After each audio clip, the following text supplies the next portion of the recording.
I'll keep going till my feet become blown. I'll keep going till my feet become blown. I'll keep going till my feet become blown. I'll keep going till my till my feet become. I'll keep going till my feet become blown. I'll keep going till my feet become blown. I'll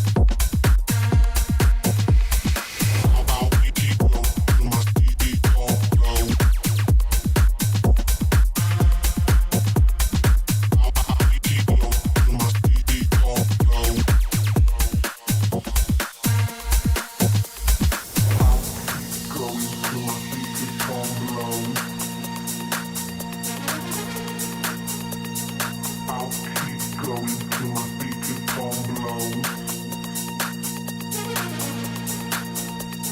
I'll keep going till my feet become blown.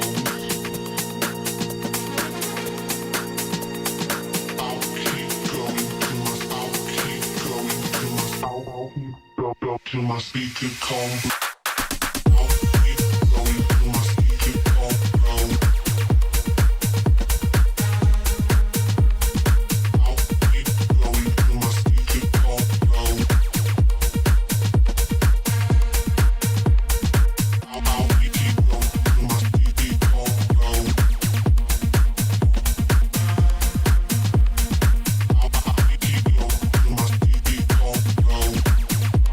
I'll keep going till my feet become blown. I'll keep going till my feet become blown.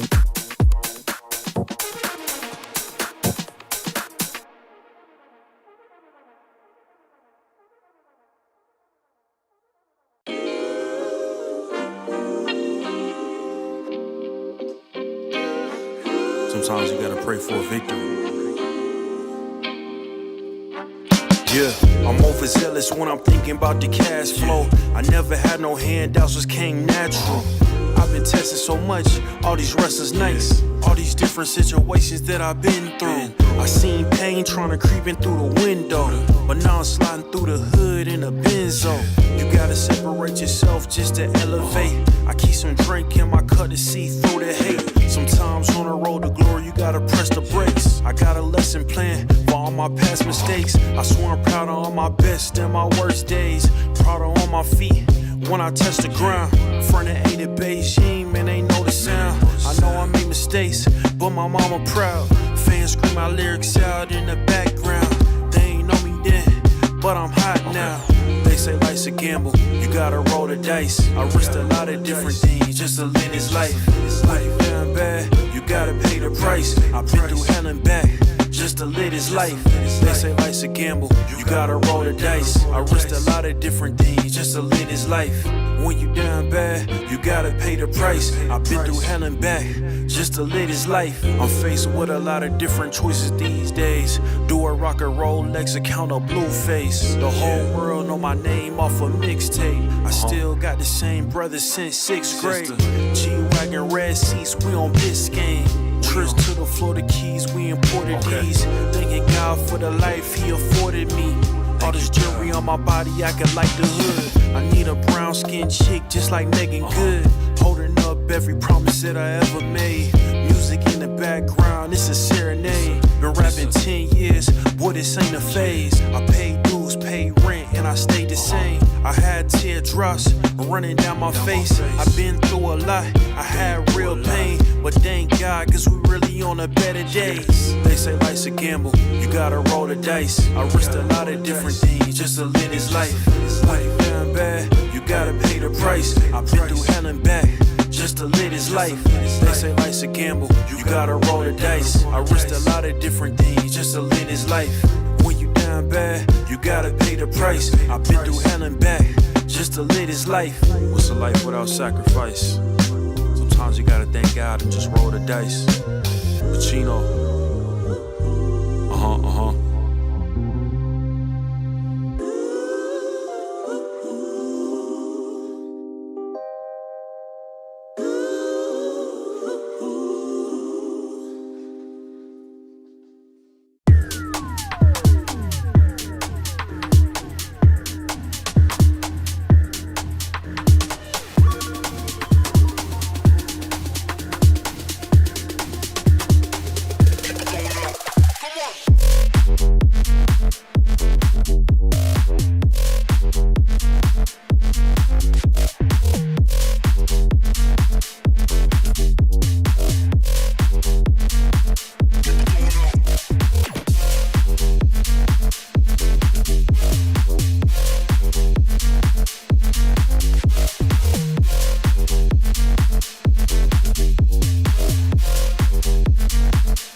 The road to the top is a riddle.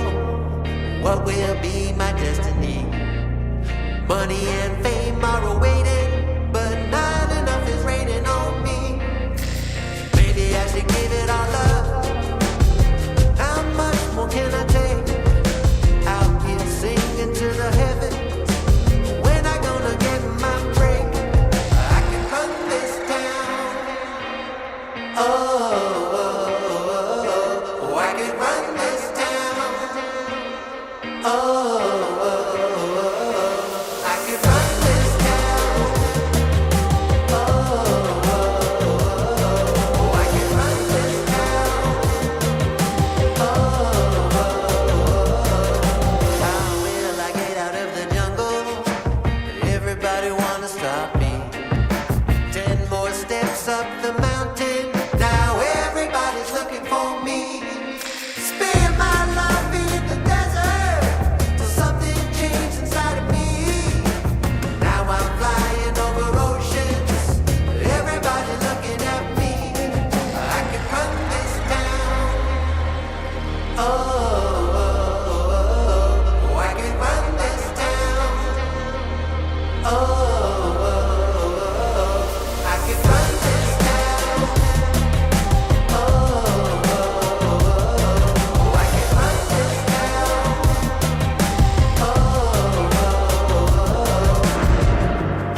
this is a shakedown. Order up that beat just like it's takeout. Show me you got soul inside those new shoes, and you can rock and roll with an attitude. So good, so fresh, just the way you like it. Just the way you like it. So good, so fresh. You're the new MC, you got the remix. Keep it on repeat, just let the beat kick. Everywhere you go, you bring the roof down. Everybody knows you got your own sound. So good, so fresh, just the way you like it. Just the way you like it. So good, so fresh. Yeah, you like it, the way you like it. Oh, yeah, you like it, the way you like it now. Yeah, you like it, the way you like it. Oh, so good, so fresh. Get up on your feet.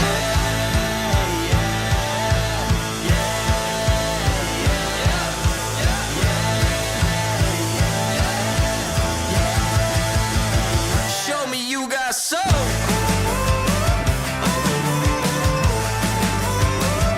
Just the way you like it.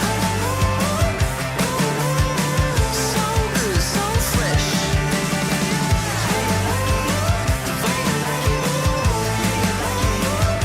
Just the way you like it. So good, so fresh. Get up on your feet, this is a shakedown.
ESL presents ESL Challenger League in partnership with Intel, Acer Predator,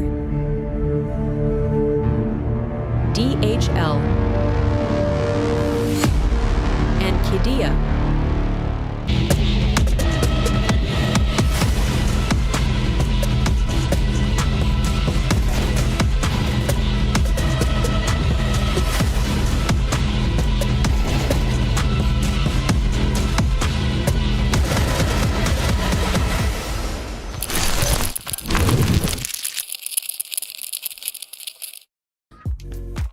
Welcome back to another day of Challenger League here in Europe. We're getting to the business end of Cup number 4, the fourth and final in this season. Winner of the Cup goes through to next week's finals, and the winner of that goes to Pro League. It's convoluted, but basically, Ted, just don't lose any games. Don't lose any games, and you're in Pro League, especially if you're in the lower bracket like these two teams. We'll be watching Monte again today. We did see them a few days ago. I got to watch them yesterday as well.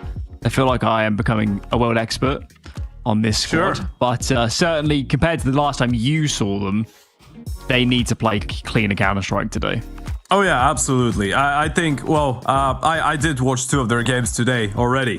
This is going to be their third best of 3 of the day. It's been a really tight schedule for them, and as you pointed out, we're getting to the nitty-gritty of all of this. Obviously, we've got that ESL Challenger League Season 50 Europe Finals happening between the 18th and 20th of November as well, right? Where all the winners of every single cup are going to be playing against each other. We've got Parivision there, ESC, BC game, and we're left to just 4 teams now here, Alan. So a bunch of really interesting games and a bunch of really interesting days to follow. I didn't realize they'd played 2 series today. I knew that they just played Nuclear Tigers, but they're already 5 maps in so far today. They probably only had, somewhere in the region of 25 minutes, maybe, between their last series ending and this one. Yeah. Fatigue for them is absolutely a factor. Living up to Monte of old with that number of games. Here is said bracket. This is the lower kind of a portion of the bracket. This is the lower bracket final. The upper end is Venom Sinners, and of course the winner of that will be in the grand final. But for these teams, it is do or die. Lose a game and you go home. Let's talk a little bit about 33 here, the CIS squad. I guess they're the lesser known team in this scenario, but they have been on reasonably good form and some well-known players here, even if as an outfit they might not be super recognizable. So yeah, talk me through this team. How did they end up here, for people that aren't in the know?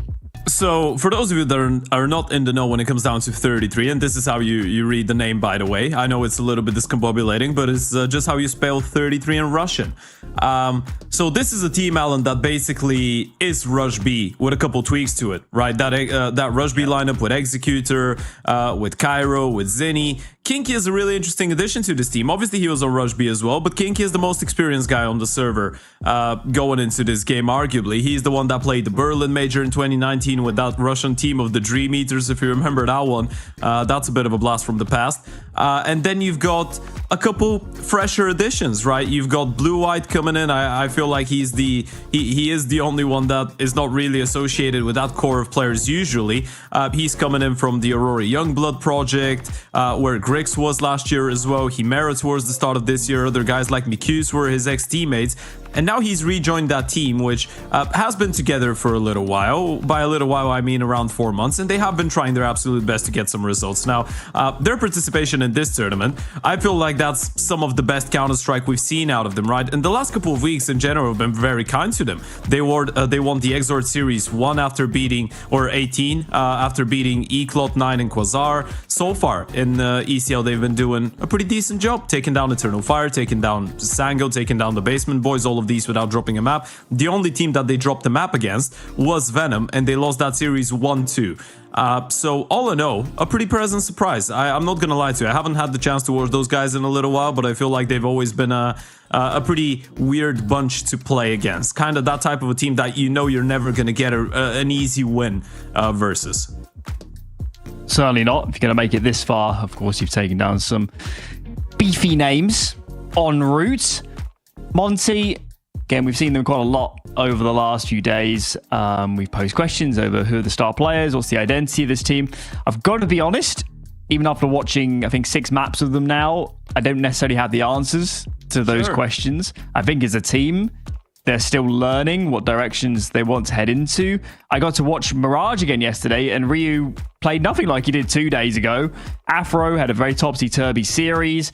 Bemis was probably the sole player that kind of maintained a good level the entire time. Sure. So for this team, it's just a little bit all over the shop, isn't it? It's hard to know what side's going to show up to these games.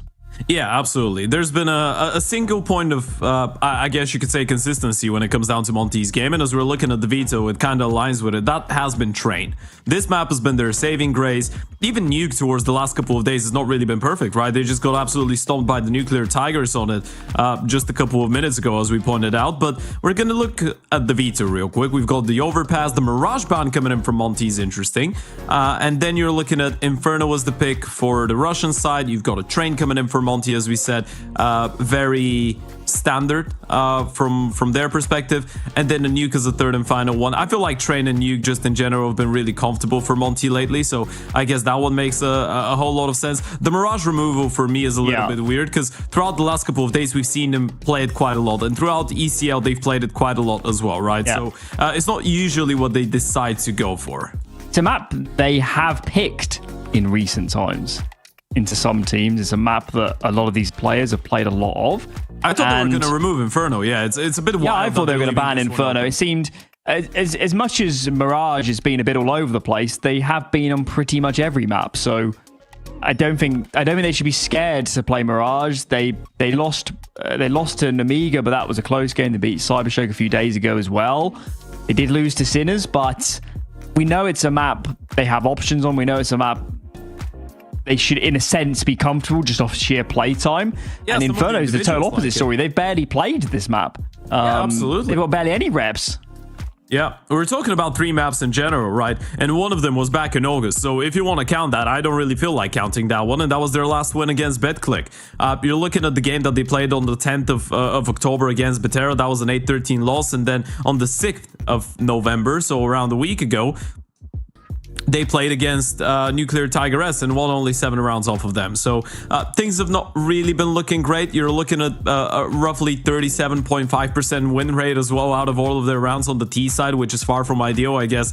The silver lining is that they will be starting on the defense here. But yeah, a bit of a curveball coming in from Monte into that Veto. What do you really make? What do you really make of it? I mean, the way I see it is they have no confidence in their Mirage, but having watched them play it, yeah, granted, they didn't win the games I saw, but it was definitely a map where they had defaults, they had set rounds, they had options, and I really am scared that going into this Inferno, they just don't have the play time. They surely only go in this direction if they're really scared of playing Mirage, and I'm not sure they should be. Maybe they'll lose it on aggregate against a team like 33 who does quite like Mirage, but yeah, they need to prove something about this Inferno move, because based off what we know, based off their actual amount of play time, they're kind of putting the ball fully in 33's court, where 33 are just so much more experienced as a team on this map right now. Yeah, the interesting conversation to be had here is, I guess, a little bit similar to the one that a lot of people were having with Vitality and Furia just a couple days ago in the finals of Chengdu, right? And I know this is a bit of an optimistic parallel to be drawing right now, but on paper, Monte, name value-wise, team-wise, they should be the favorite going into a game like this, right? So it's kind of like, let's try and play into our own strengths instead of trying to find ways to be cheeky with the Veto, because we should be the better team in general. But I feel like this Veto just proves that Monte just don't feel like it, right? You're coming in, you feel like you need to switch up the Veto, be a little bit creative with it, be a little bit cheeky. That, to me, spells lack of confidence. And for the side of 33, I mean, it's quite welcome. Unless Monte have been working on their Inferno quite a lot behind closed doors. But again, with the amount of officials they've been playing throughout the last couple of days, I highly doubt they've had a lot of time for practice. I think there's also something to be said for, yeah, granted, Monte's lost some of their Mirage games, but when you're a new team and there's a lot going on, there is a strong argument that you will benefit from just playing stuff you've played recently and that you can make small tweaks off.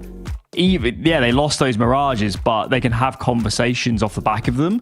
That's the real fear with this Inferno. If it starts going wrong, they just haven't. They don't have the play time to have different play styles. They don't have experience in different scenarios. So I really think they need to win trade. They need to win trade so bad because I don't think they're going to win Inferno. Okay, so Alan, I'm going to throw myself in the role of a play-by-play here for a second, and you're going to be the specialist. Obviously, I'm going to take you back to the days when you were coaching Endpoint. So imagine you're in that situation. Your team, have you ever been in a scenario where you can't really gamble on your own and you can't really count on your own comfortable maps? You need to tweak it, and you end up on a map like this that you haven't really played in a while. What's the conversation like? Is that something that you remember doing often? I mean, it would only happen when players get too much say. Sure. And players shouldn't have that much say in the veto. It should just be the coach and the captain. Players do some weird stuff where they think, we lost this game, we shouldn't play it. But that's a kind of a very minimalist kind of put the blinders on sort of view. Sure. So we'll see. We're not inspired, let's say, by this Inferno pick, but for Inferno move to leave it in the veto. But let's see if they prove us wrong.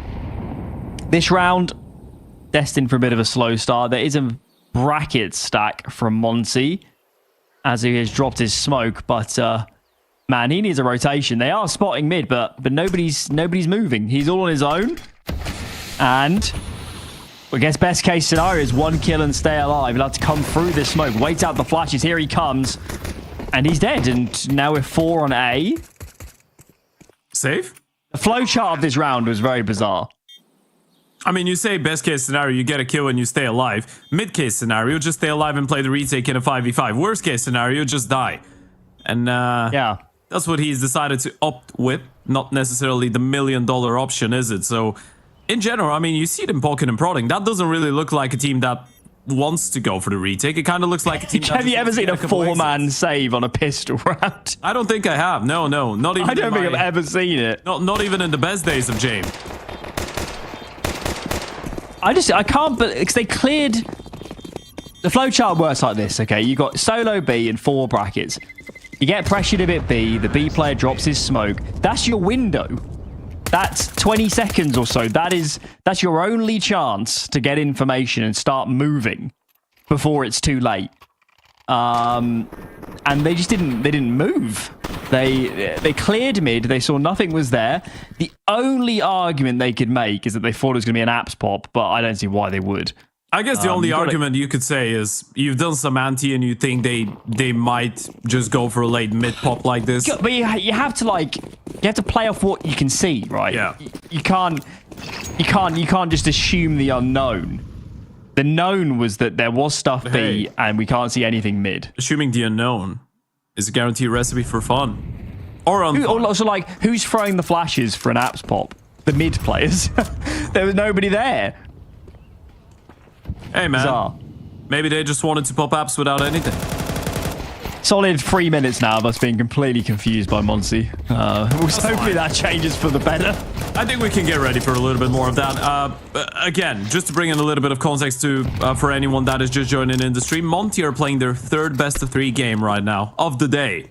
They've already played that could answer all questions. Yeah. Just so absolute if they are a little bit fried, dazed and confused, it might be because of this.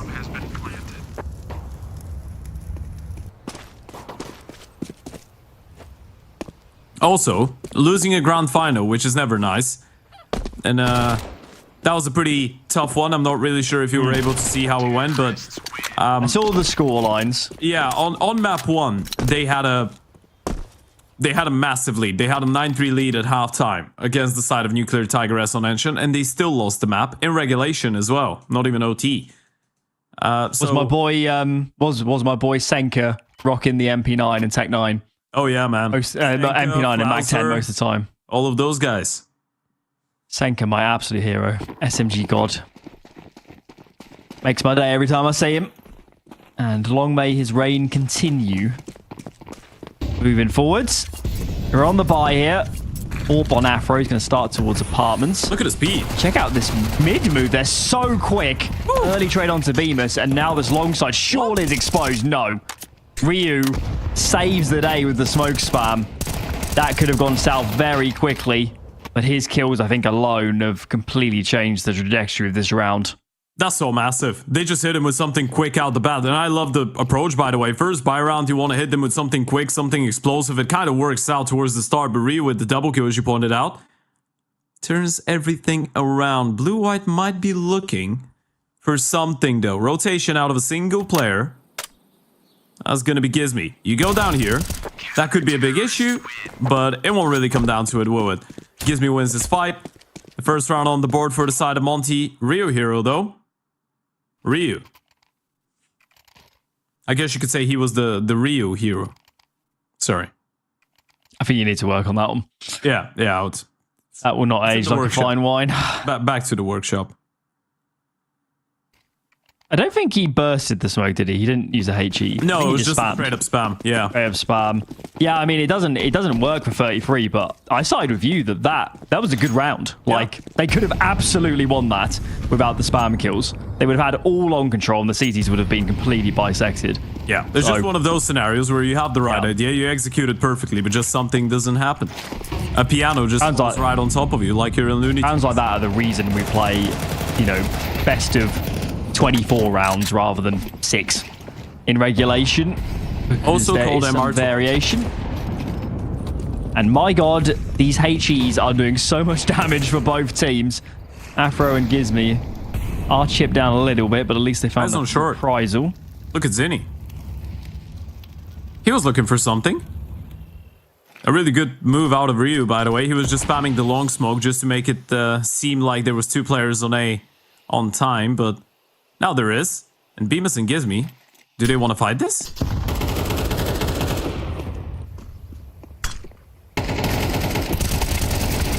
This is crazy. What? Straight through the smoke. Gizmy gets the cleanup. 3 players killed immediately. Bemis needs to reload his rifle if he gets a chance. And that was wild. They just went on one flash. It was quite a deep flash as well, because he didn't actually catch players close to the smoke.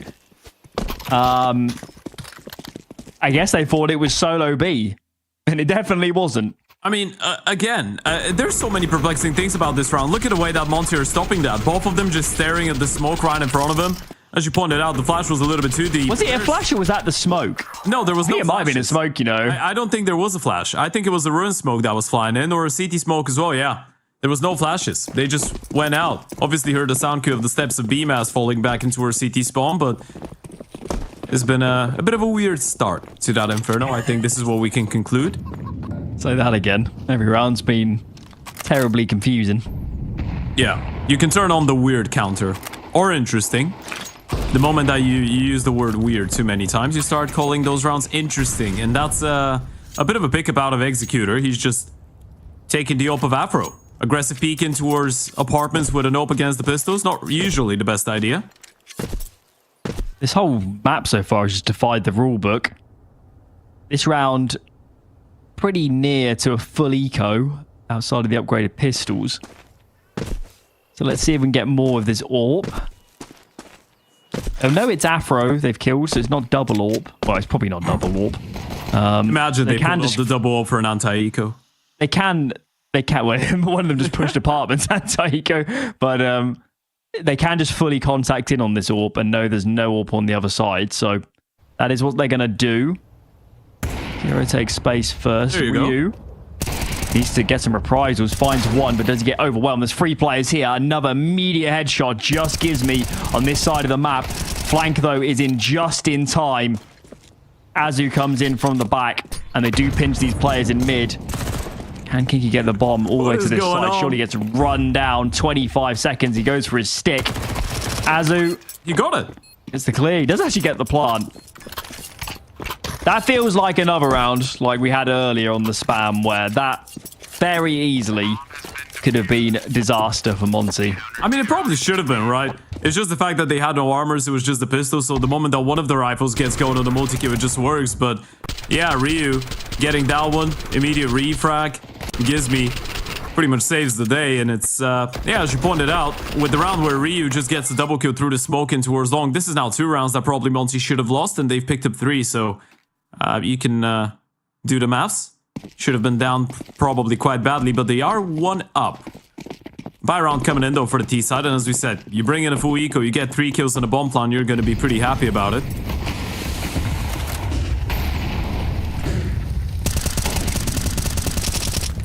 Azu with the pickup. This is angle over the smoke, and Blue White not prepared to fight that position. Zinni's also tagged heavily down, so this is pretty excellent start from the Monte perspective. They can just fall back and play on the sites. Don't need to do anything. Let's 33 make the next move.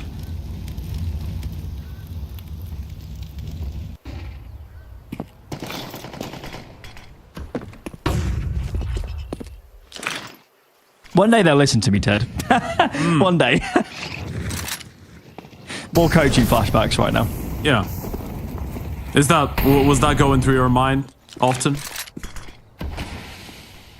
Well, yeah, watch enough Boros and you'll see some crazy stuff. Ooh. A bit of a tough one for Afro. Gotta deploy the molly as quickly as possible. He's got the support of Ryu and will be able to get one on the board, but the refrags are coming in and Afro's gonna have to hold on to this one all alone. Jiggle, perfect. Now you spotted the Oper. How do you isolate the fights? Afro, lovely work to get the first one, dancing around the pillar and make it a double. This is looking good for Afro, finally. Something a little bit more exciting coming out of one of the individuals, and he will put an end to it. It's a hat trick coming out of Afro, and another hero play coming out of one of those Monte individuals. Needed him there at the end, because despite this advantage, he did begin to crumble in the mid-round. The replays of these moments on A. 3-piece for this young man. Aging man. I mean, how old is he now? He's literally the second oldest person on the server. Okay. The younger, how old is he? Yeah, 26? No, he's 26, yes. Yeah. Younger than me, so that counts. Older than me, so that counts. And I'm an old guy. Oh my god. Lord. This East Eagle headshots. Okay. Well, let's pay attention to this round. Afro could be in a world of trouble here. No scope connects. His heroics are being required time and time again at the moment to bail him out of these sort of rounds. Bemis gets traded. He's on location. They have ceded a lot of room towards long. And Zinni's making moves. He has the bomb. If they can collect Gizmy, this could get awkward very, very quickly. Ryu continues to do damage. Zinni slipped the net here. I think he's seen him. Yeah, he's definitely. I think you're right, yeah. Yeah. You get the kill, go back B, plant the bomb. Ryu's low on HP. Yeah. Afro's got to know this is doable. Definitely is. Can smoke. Oh, they've dropped the deep CT, and he has another smoke. Presumably that was a smoke dropped for the mid round between the B players. He has a full nade set.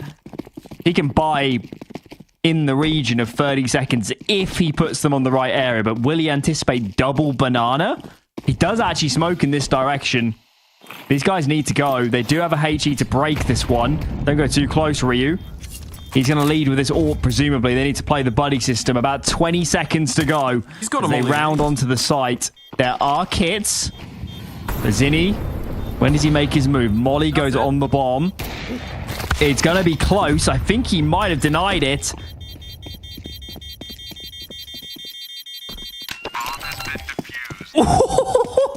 It does not get closer than that. There must have been about a tenth of a second in it. That's insane. That's absolutely That's another insane. round where they probably should have lost. This game is just starting to look like a bit of a Face-It book, isn't it? It's got that vibe to it. Afro playing shotgun up against the pistol and towards boiler. And they still keep on winning the rounds, Monty. We were kind of doubting the map pick, and I still... Or not the map pick, but the fact that they didn't remove it. But hey, you know what? They're still winning. Doesn't really matter how close the game is. Rounds are rounds, guys. Yeah, and Afro's got... yesterday, right, map 1 train. Monte lost a lot of anti-ecos and anti-force spies. To the degree that their opponents hadn't actually won a gun round before round 20. Yet was still actually in the game. Right. Because they'd won so many times on lesser investments. So Monte weren't their cleanest selves yesterday. They are winning the rounds today, but at quite a cost. Bizarre game so far. Hey, man. Winners stay winning. It doesn't matter, you know? It's all about the end result. Doesn't really matter how we got there. That's not really factual, guys. Don't listen. It does matter. It's all about the journey. Maybe, but if you win the tournament... No, do you really it's not care about how? the journey. Yeah, it's just about the end result. Screw the journey. Exactly. What have we got then? So... A-Rap smokes, but I think the Arch smoke has missed. Not that anybody's around to see it. The stack is good for this CT side. And surely this player in towards CT can play off the contact of his teammates if required. Gizmy goes searching. Kiro's found 2. But Bemis there was the insurance policy. So a good cleanup. And let's give him credit. As shaky as the anti-ecos have been, the gun rounds for Monte have been actually quite dominant. Yeah, I mean... We have to have that conversation and start changing the predicament here, right? We were kind of bamboozled by the fact that Monte just leave Inferno win and by how scrappy some of those opening rounds were. But bottom line, 6-2 lead. Bemis has got 5k in the bank. Afro's got 7.5. Ryu's got over 4k as well. Gizmy and Azu are not perfect, but they're not too bad either. So I feel like the conversation is starting to shift towards are 33 struggling a little bit too much here? They've missed out on a lot of conversions, but what happens the moment that Monte start winning those rounds cleanly? They can't afford to lose the opening engagements on this gun round. They take a pause. There is still time to salvage this. They've got their work cut out to get a good scoreline out of this first half. Let's see how they choose to default. Heavy B lean, actually. They're going to go for the midway smoke. And a molly on towards Car, just behind the half wall. Got all 5 players here, and they're going to go in. They're going to pop through this smoke. In they move. So many players here towards Banana. They don't really have a B plan. Need to continue on this assailment towards the site. Gizmy finds 1. I guess it's fairly good information as well. The more are coming. Smokes are going down. These players have to commit. They have no other option. Gizmy, called upon, finds the first, and now Azu surely can trade. He can, but only the 1 for him. So site is taken, and look at Bemis flashed in immediately. He's not going to waste any time. They continue to amp the pressure. Executor's left on 24 HP with a heck of a lot of work to do, and Afro is making his move early. Molly makes it even more awkward, and Ryu does the job. So a hectic round, but Monte hold it together. You'd want to take a look at the util damage from the side of Monte after this one, right? A couple HEs, a couple Molotovs, doing a whole lot of work. And I love the fact that you just flash Bemis in. I know it could be considered a little bit risky, because obviously you're doing that in a 3v2, right? Then what if he just goes through and he gets immediately headshot? Then you've got a 2v2 pulse plan, and the retake could be a lot more complicated. But with all the mollies, all the spam, all the commotion coming in, I feel like it was not the most predictable of plays, and at least he had some cover by the util. Not letting the T's get comfortable whatsoever. Monte, 7 rounds to the good. Looking at a pretty decent CT side from here on out, all in all. I mean, the loss bonuses amounted here for the T side, so especially aligning with the bomb plans, they will be able to keep on buying, but that utility has been ferocious. I know Gizmy's low, but look at all of the T's. Ziddy, Blue Eye, Cairo, that's on the back of a couple HEs. Azu's totally suck. He does have 2 teammates, but they feel very compelled right now to fight. And Azu, in the end, kind of gets hung out to dry. His teammates aren't on location to actually fight with him. Gizmy does find a reprisal, but he is hella brave doing this on 5 HP. Ryu's come over as well, help bolster the defense. And Gizmy, despite his low HP, is actually gathering a lot of information for his team. Yeah. And check it out. Look at that. They're going to go 3A immediately off the back of this. And Afro finds another. This is perfect. This is very ballsy. And the fact that Gizmy goes for the play, you might be scratching your head saying, well, he's just one bullet away from death. It was just because he had 2 players to back him up. And now they've all rotated back A. He's had to find the kills instantly. It's the only way into this site. Ryu does get traded, but dealing with Bemis is another task as he snatches the head away. Afro on location in the end as well to pick up the frags, and Gizmi definitely the MVP of this round. That information move was colossal. Yeah, it was absolutely massive. And this is some of the proactive mid-rounding you want to be seeing out of a team like Monte, right? This is how you want to see them play Counter-Strike. Be a little bit more cohesive with it. We've seen them try to cheat their ways into some extra rotations towards some of the bomb sites, but that's how you need to be, right? You've got 3 players on B, even though there's smokes, even though Gizmi's low, you have to get proactive, because Afro was all alone towards A this entire time. You couldn't possibly let the T just regather and execute onto him without you having a clue.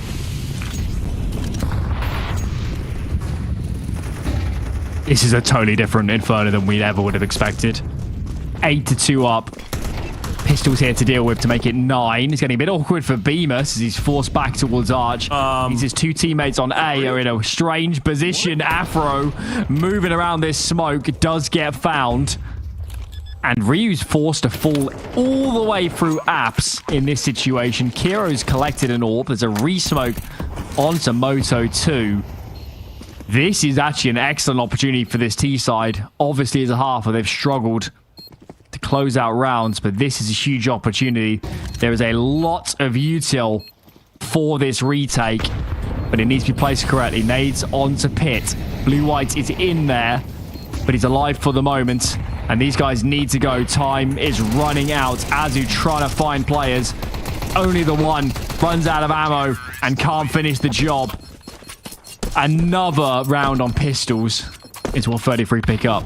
That's just so weird, isn't it? I mean, that entire encounter that Afro had in towards the short smoke, and I then think he missed the shot from behind. Because I think both of the teams were not really looking at him, right? And yeah, I'm pretty sure they weren't. The smoke, and he just couldn't get a single kill. Rio, as you pointed out, the moment that you lose your teammate like this, you get the kill into the apps player. You need to just bite your time, push deeper in towards the apartments, wait for everybody else to arrive, and then the retake was always going to be tough. Double nade towards the pit doesn't really deal with Blue-White either. Barely did any damage to him.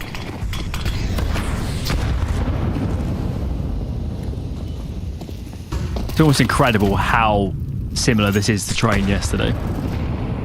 Another so easily could have been the game pretty much over. Firing at those pistol rounds. You know what? I still want to. I still want to submit something to production. I have a request. I really want to have a look at the utility damage from the CT side, because I think Monte have been doing a great job with the util towards Banana. It feels like there's been consistent HEs landing right on top. We'll see if we can conjure that up. Check out the stack from Monte. This is because Afro's pushed apartments.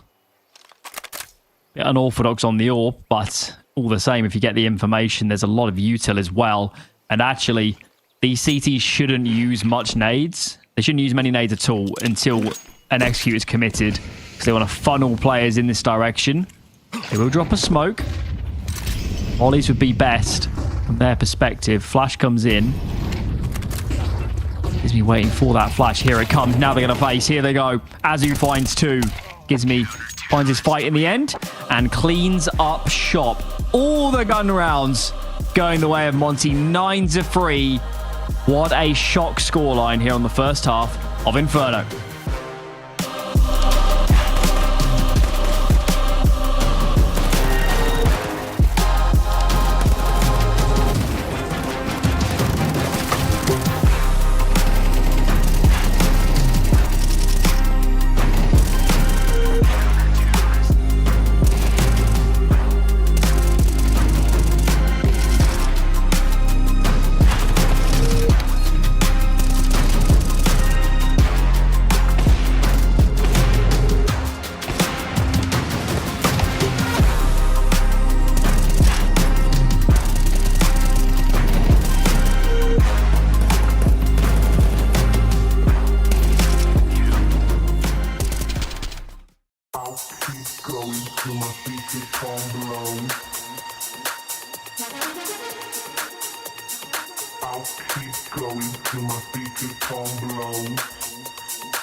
to my speaker combo.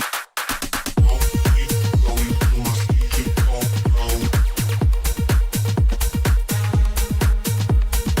I'll keep going to my speaker combo.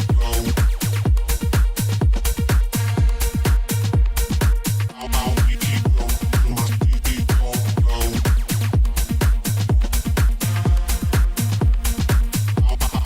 combo.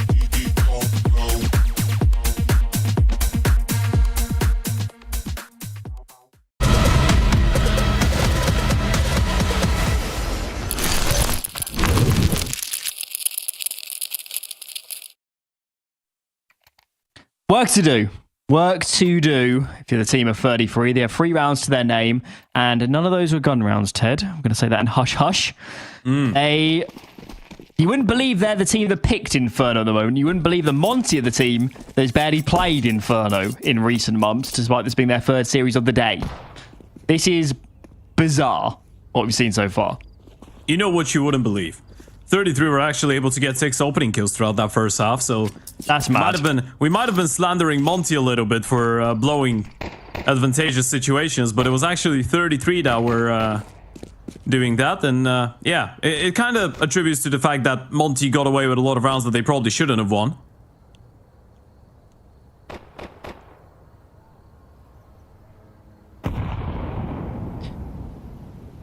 Slow approach, no noise made yet. Kinky here, playing the long sight line and snaps the head of Bemis. I tell his teammates to heave a flash over for him. Sees more players. Smoke comes in now. And check this out, Kira's doing work. If they can collect this play on towards Porsche, it could go well, but no, Azu finds 2 for himself. And given that the other A player was isolated back in library, that is both the defenders on the side proper dealt with. Executors coming in towards apartments, but there's a lot to be done here. There is some nadage on this CT side, but can they put it in the right positions? Azu continues, and that probably is the round. Gives me long range P250. Oh, brutal. Absolutely brutal. That is map pretty much done and dusted now. That was so clean. I mean, I'm still flabbergasted by the way that Azu was able to get a triple kill into her short, by the way. That late flash out of Gizby was a real game changer. Player on the other side, it was Cairo. He just gets lost in the sauce there. Blinded so late into an execute. He was probably thinking, what the hell is going on? Why do they have more U2? And as you said, forced by at this point, not really optional for the side of 33. They had to go for it. And they don't even have a single SMG. They decide to go with the U2. And those are often tricky, by the way. They've got 4 smokes. And a good nade. And another one. There you go. 142 damage in 2 HEs. Doing their best CT side Monty impression with that much util damage. Okay. And they've actually saved a lot of their smokes. They haven't burnt any of them yet. Maybe Kinky's used 1, but there's a lot of time that can be delayed. There's 2 players on the long side here for the CTs as these players start to contact. Not sure these smokes going to get used. It's going to take the straight up fight. Kinky engages first. We need good trades from these T-side players, and it's pretty awkward at the moment. They're so low. Zinni swings. Long range. Double headshot. And look at the health on Azu. Can even collect this bomb. 8 HP. Any stray bullets, and he is dead. And these CTs pretty firm control of the bomb right now. This is a nightmare. I don't think he can win this. At least he can get the bomb. Feels like they've calmed down in terms of the spam. 25 seconds. If he's somehow able to get out of here, going towards the B-bomb side, he's just going to pick that one up. As much as the CTs realize he's got it, but they're not moving. Not moving. The muscle Blue Eye was just waiting for Azu to walk in. It's actually a bit of a smart play coming out of Azu, right? Tried to trick them. Get the bomb, pretend that you've just walked away. Try and bait out the reaction, but they just knew a little bit better. And there you go. Force buy works out. Monte lose another one against the Pistols, and now they themselves are in a bit of a weird predicament. It's getting a bit out of hand. You did say the game. I feel like a broken record talking about their anti-ecos and anti-force spikes, but it's undeniable. It's exactly what happened on train yesterday. Gun rounds are so good. Up against lesser investments, it all goes out the window. That was bonkers, as Ryu didn't expect to play up close behind the cart just there. Azu doesn't feel like a fight. Going to sit behind these smokes on banana for now. Didn't really mind the play. Flash was good. Probably should have been a free kill for Ryu. Misses out on an opportunity. And now you're in a bit of a tough spot because you did use all your flashes to try and set him up for that early control. So 2 smokes, a couple players trying to fade the smoke, actually walking right through it. And that's going to be easy cleanup coming out of Executor. He's actually lost blue-white in the meantime, but the double kill, the Molotov to deploy, and unless Afro's able to land a slam dunk 1D onto Cairo, I don't really see a way back.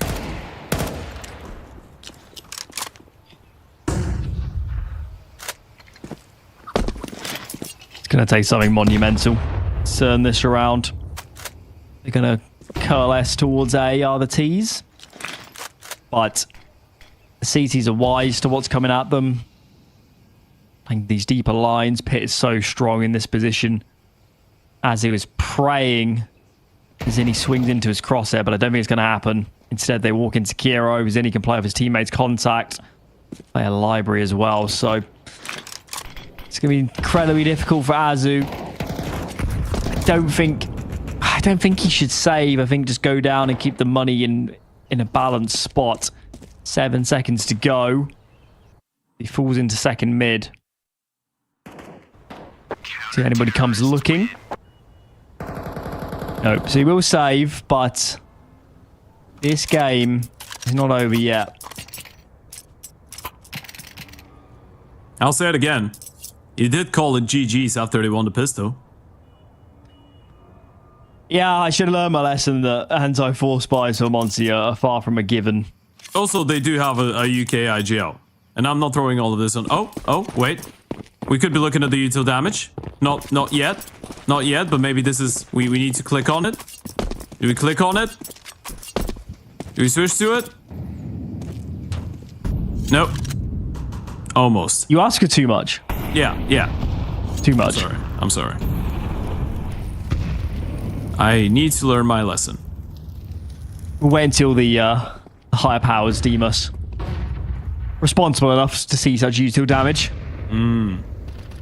That time comes. Yeah, right, we're not worthy of it yet. Where is Azu on that Galil? I think he's over towards short at the moment.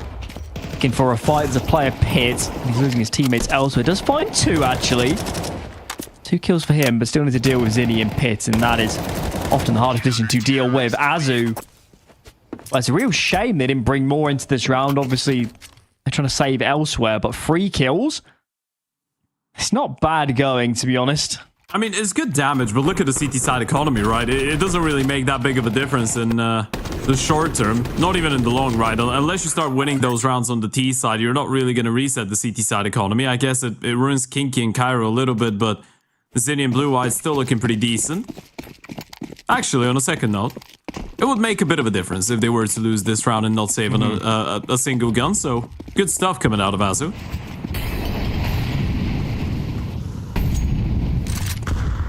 I think we're about to get a mid-pop.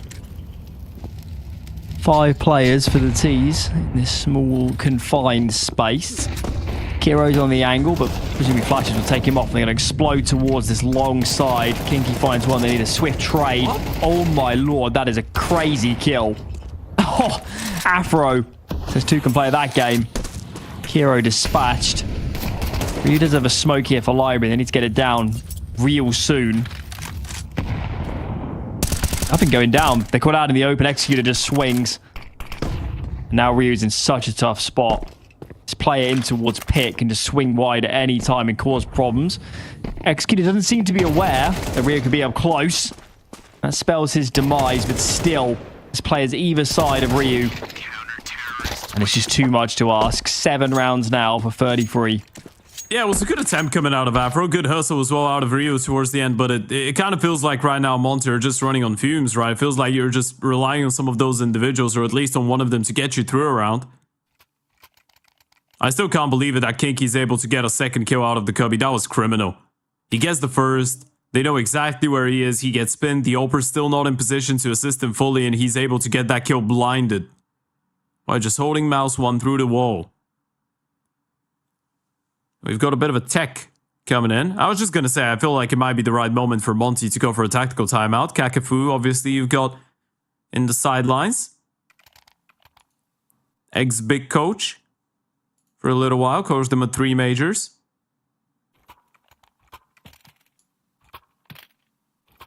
And Penta. That's the one that rings a bell for me. 2016, 2017 Penta. That's the name. You know, that Penta lineup was that one. Sonny, Oscar, Christo. Still that lineup going into 17. My brain goes to mush. Yeah, that was at the start of 17. That's ESL Pro League Season 4. There you go. Yeah, the last game they played when he was their coach was against LDOC. That was XMS, Existence, Alex, Mistu. That's a bit of a blast from the past. Absolutely is. UK player there. More French. More is French, I guess. But still, take what we can get, especially given you're bashing UK in-game leaders. He wasn't too bad. Kiro called upon. It's just the pistols here for this T side, and actually 2 fast kills. I think deal with this side player. Maybe there's something cooking.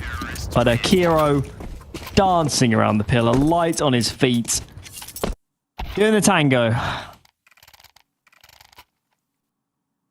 I wonder what the call is going to be like for Monte here, because the last couple of rounds on the buys, they tried to regather and adopt that Wolfpack mentality, right? We haven't seen a lot of default Counter-Strike out of them. We haven't seen a lot of slow map control. Let's take banana, let's try to push them away from middle and then explore our options. More often than not, it actually has been a bit of a let's just go for an off of spawn call. And now we actually have a technical timeout, meaning the previous one was attack, so I'm giving everything back to Kakafu. He got the timing on this one perfectly. Okay, we're underway already, so nothing too scary per that the tech pause. And let's see what Monte you have for us again. I've watched them now for a few days. I think it's safe to say that where they struggle the most is in the complicated mid-round scenarios where there's a lot of communication, a lot of moving parts. So I do kind of side that the simple rounds probably are the way to go. It's not going to be a mid-burst this time, but there's lots of players towards Banana, aren't there? And players are nearby and supports. Gizmy takes his fight, but it does not go well. Blue-White collects 2. Executor sticking around for more. There's players behind this half wall. They're going to flash through. Executor uncleared. Oh my lord. There you go. He gets absolutely annihilated in the end. It's an absolute barrage of players from the T side works, just continually sending numbers until they find the frags. You can give this one a go on the CT side. Rio's low on HP as well, but that opened the retake from Cairo is not going to make life easier, is it? Smoking towards Banana. You still have a little bit more Yuto. Flash goes high. Zinni coming in. A little bit of commotion in towards the smoking Pudo. And Zinni drowns. Bemis will take him out and Cairo's out of there. Hold on to the Ope. A couple of those previous rounds have been pretty expensive, so you save that, you're going to be fine. If you were to go down, that might have had some extra complications on some of the other players. And Monte finally make it work. Rounds are rounds. They'll take whatever they can get. I feel like that's Monte's motto at this point. Yeah, well, when you play as much CS as they have today, it all feels the same at some point. Just living in a simulation. Bizarre. I mean, 5v3 and a clean one at that for the CT side. Players coming through a smoke and they find 2 kills without a single frag in response. Unusual. Certainly 33 might be thinking to themselves, man, if we just sat back and played the site, that would have been a very different round, but that is how the cookie crumbles. Now they're running out of scope, and those denied guns by Azu earlier are now coming into effect, aren't they? If they lose this round, the CT side, their buy will be a disaster to stave off this map loss. That's a nice opening coming out of Afro. He's going to receive a little bit of damage in return, but as far as you know, A 5v4 is a 5v4, and Afro still should be aware that Cairo could be on the other side with a no. So you don't want to be too brave when you're taking some of that space. Just hold on. Wait and see if the CTs will try and cheat their way into an extra player rotation, and they have done so, leaving Executor all alone on B. He should have another smoke drop for him into our CT spawn, so it's all about blocking and staying alive, but Monte still looked pretty tempted to go for a bit of a B play, especially with that fake being sold in towards A from Afro with the smoke. It's actually going to be enough to keep them engaged. They've got no rotations. Gonna come in through this smoke. And they need to kill Executor real soon, they do. That's the important kill. Sight now collected. Afro posts up on Banana. He's actually walking all the way wide onto an off angle and misses his shots. He is lucky to be alive. Bomb now gets planted. There's a lot of util, so as long as this gets dispatched in the right positions. I think 33 need to save, man. They're shaping up to at least give this a look. And Afro punishes. They need to keep these guns going. Get out. This one is just falling apart, isn't it? 2 players left. Kinky actually sticking around. I'm not sure I'm a big fan of it. Unless you get every single kill. If you go down, this is a bit of a disaster, and he's not going to collect a single frag. It's Afro all the way. Make it a triple. He's on 18 and 9, and that was one of the points, by the way, that was probably worth making a little bit earlier on. Afro's one of those few players out of this lineup that are actually quite accustomed to playing Inferno, even though Monte as a team don't really play it too much. You want to go back to the time when Afro was playing on all of those French lineups. Inferno's always been a good map for the French. I think it's always been one that he's enjoyed quite a lot. Try and forget about the moments when he was playing shotgun up against pistols in towards the apartments. We don't talk about that. He was getting some of the kills. We'll let him off when he's 18 to 9. I'll let him off. Yeah. He's having a game. He's that type of a teammate. You want to tell him something, but then you press tap and he's on the top. Just stay quiet. Can't argue with that. Can't argue with this. Good. You can, but he's getting you the points all the same. Good nade. Look at that. Absolutely massive. And blue-white here is going to play it all the way in towards the cubby. These players going to flash through. Shaping up for it. Afro for now just spams away. Oh. Risky business. And another one. What? Painting a silhouette at the moment. Just breezes past him. And it happens twice now. He's a bit of a lucky one. Again, 4-man stacking towards the A-bomb side. They do have an eye on middle. Question is, when do you start exploring? I guess the moment that blue-white sees something, as he's going to stay unengaged as of right now. And this smoke in towards long might actually entice them to stay there. But the bomb is moving closer. They're just doing a double fake. Yeah, well, they had to clear banana. It's always a Might risk work. that they're 4A. They're going to pull the rotator over, so it's 3 on A. Now, Gizmy looks to be doubling back, so cookie cutter Counter-Strike right now here on Inferno seems to be playing out as predicted. There's still 3 players to deal with, and Kiro's here with the orb. Flash goes over the top, over Graveyard, make it a second. It's really disrupting this offense, and this front side smoke cuts up the angles for all involved. Azu gets pinched, and there's so many CTs here. They are everywhere, all over this bomb site. Time is a problem. This bomb doesn't go down, and Ryu's left under the balcony to lick his wounds. Or is he going to die after time? No, he doesn't, but still. That was crazy.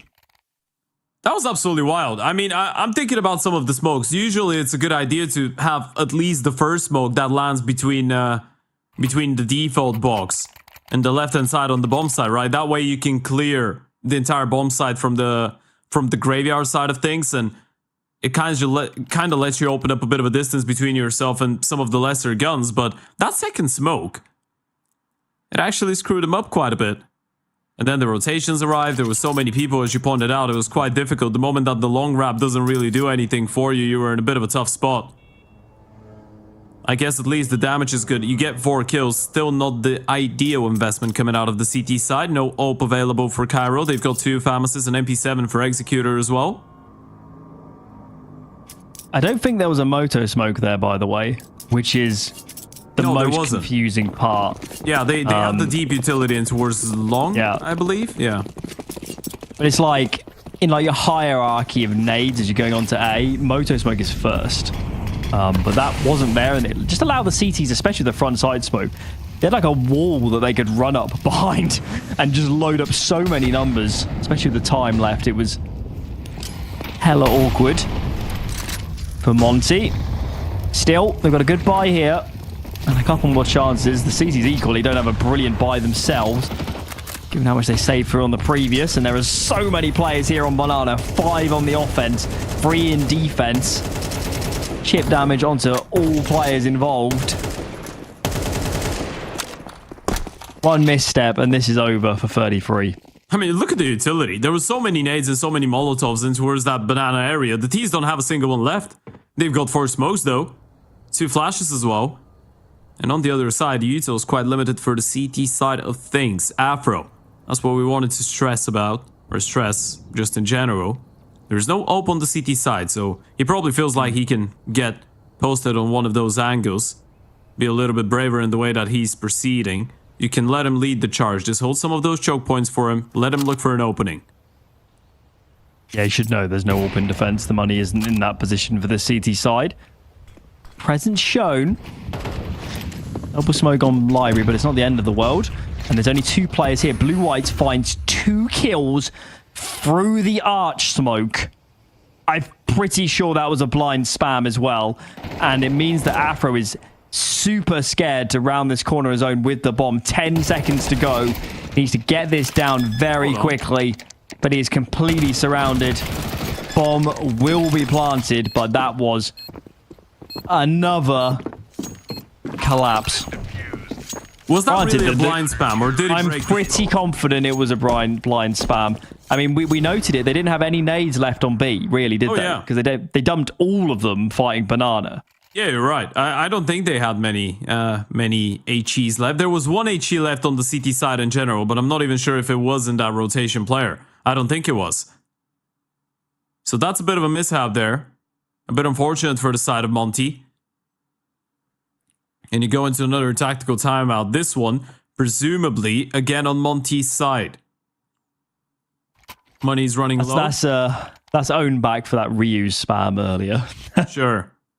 At least they're still in a good spot, right? I guess the money is still all right. You can get those AKs. Ryu's supposedly not going to have one unless he just wants to go for the AK without any util. And that could still work to some extent.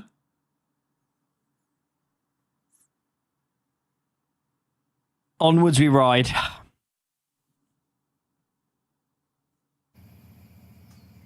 It's getting to crunch time now. I really hope for Monte's sake they win this map, because it will be soul destroying. They can't get this over the line. Too many rounds going down versus the pistols early on in this map. These later ones are just so tantalizingly close, but things not going their way. Banana cleared. Another laden call as they put 4 players B at the start. It's been the hallmark of this T side, hasn't it? It's either 5 players or 4 ones from this team. And this banana take has gone less than ideal. The retake from the CT side brings them 3 frags. And overtime is now looking like a distinct, if not likely, possibility. They just get absolutely mowed down. Blue-eyed with a double, Executor with another one. That B play just gets disturbed before it even starts. And now if you're Afro and Ryu, you're just wondering what the hell are you supposed to do about it. Might as well just go for the save. I mean, the loss bonus is mounted at this point. You do have a 2 versus 2 on the B bomb side though, but if you want to give this one a go, you need those entries to be crystal clean.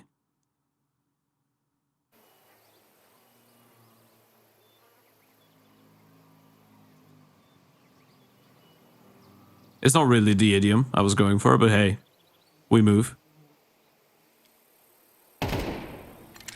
This shouldn't be possible. 27 seconds. They'd love a HE to root out new box, but they don't have one.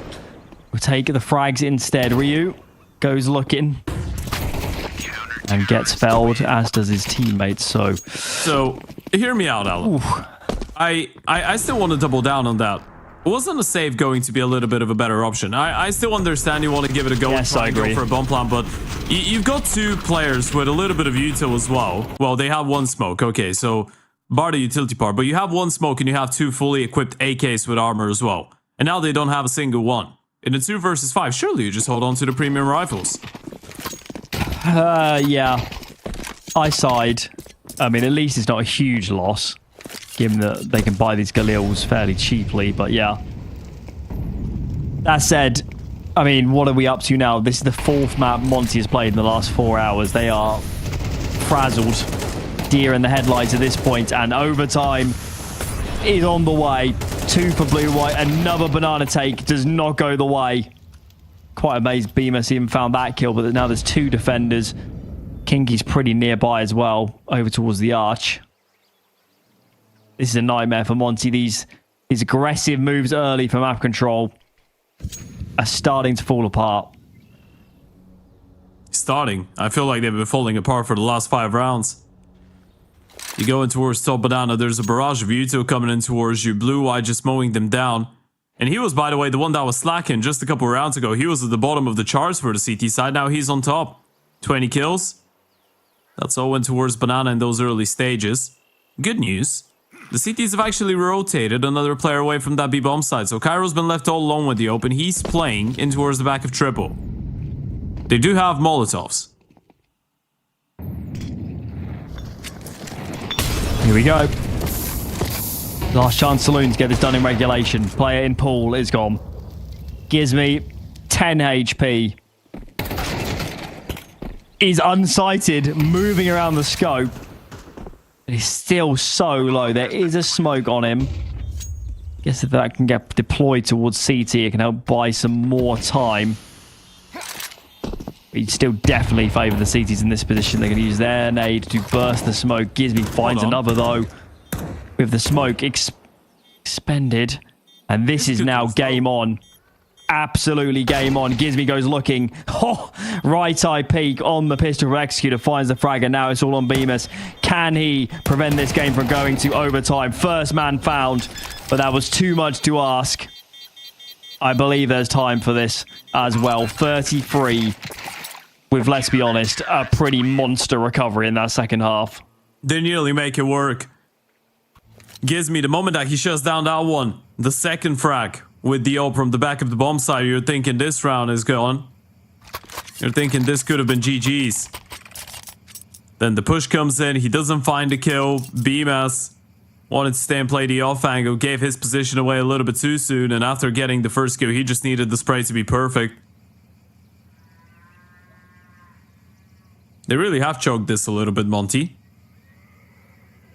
Originally, that was not a map that they were supposed to win, right? So I guess you're not really putting too much stress into that, but they still had a 9-3 half, and they still had a number of map points. They won pistol as well. They won second pistol, went 10-3. Yep. So, there's so many different ways you can look at it. 4 chances, 12-8 up. Yeah, and obviously they lost, I think, 3 or 4 anti-eco rounds. Maybe even 5 up to that point. Anti-eco, anti-half buys. Just one of them would have been enough to put this out of reach. But onwards we go. It's been a long day of CS for these Monte players, but they need to dig in and go a little bit longer. Round 25 to follow, the first here of overtime. And actually, am I right in thinking Afro was 18-9 a little bit earlier? He is. Let's not talk about it anymore. Let's just, you know what we can do? We can be positive. We can be optimistic. Talk about Blue-Eye turning things around for himself individually. But yeah, Afro was 18-9. Yeah. Listen, it was a good recovery from 33. It's just that it's hard to watch it play out and feel like they should never have got that far. But that is Counter-Strike. It is a cruel mistress when you make mistakes. And now 33 get a chance to right all their wrongs of earlier in this map where they were struggling to pick up gun rounds. Kiro, untimely missed shot. Give space as players route in towards brackets. What is the next move for this T side? They obviously know that an AWP is here. They're boosting just to clear out the close angle in towards long right now. You know the AWP is on the other side of this though. How do you wanna go for it? There's the boost. There's so much util for 40 seconds left. They need to get on with this. Players peeking back into brackets. Make a decision, guys. 35 seconds to go. Time could be a huge issue for them, and there's a lot of CT nades left as well. Nades onto pits are so good though, and Azu just deals with the AWP. Clean sweep, just Kinky to find, and he does not last long. Well, that went from 0 to 100. Yeah, welcome back to the good old laws of Counter-Strike, folks. You need 1 round to close it out in regulation. You can't do it in 4 attempts. First round that you go into overtime. It's a clean entry onto that A bomb side, losing just the 1 player.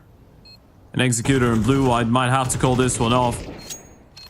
In a 2 versus 4 like this, you can't really find a lot going into the round. And again, it's been a bit of a team effort. Coming in from Monte after we were just chatting about him slowing things down. He finds his first kill in a while.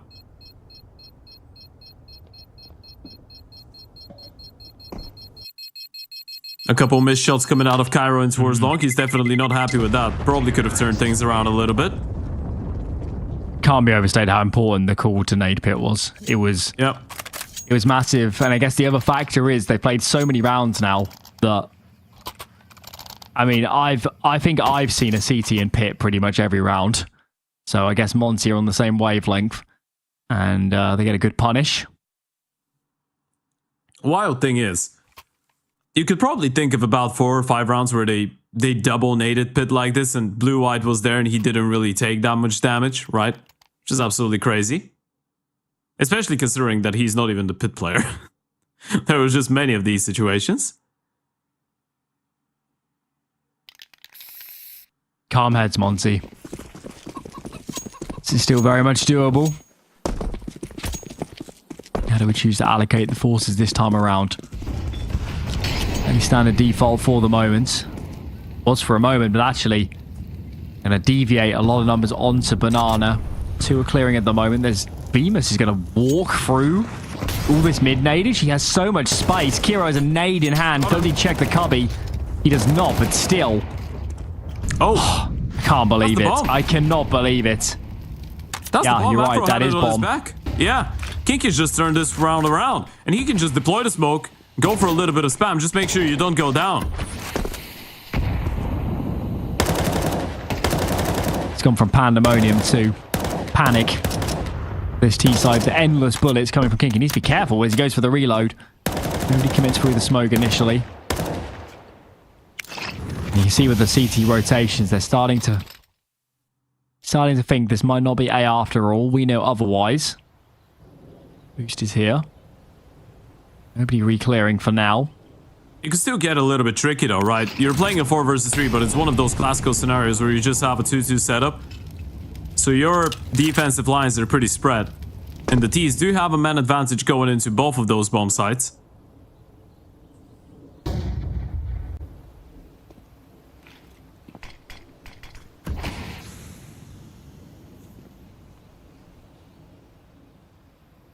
And this is the right move. Commit site.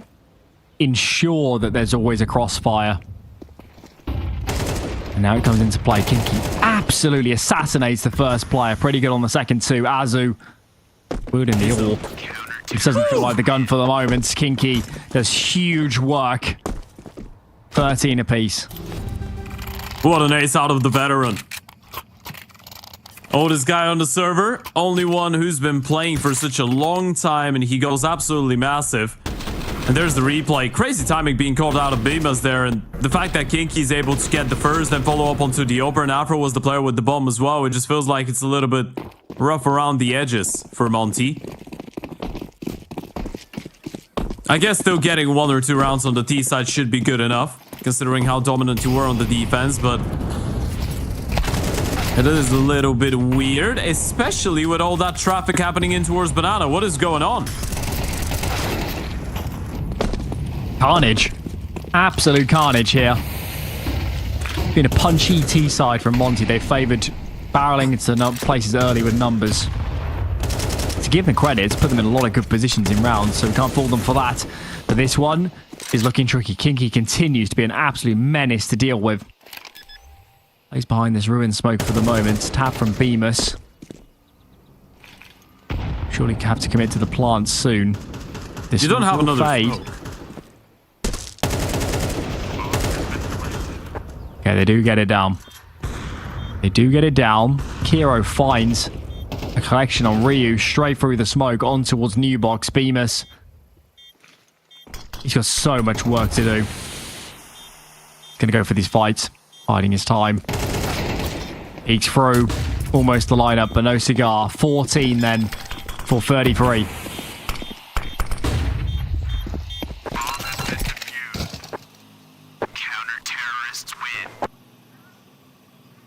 We go for the switch. A team ace coming in from the CT side as well, and Monte now get to go back to the side on which they did the majority of the good work in regulation. Got 9 rounds here.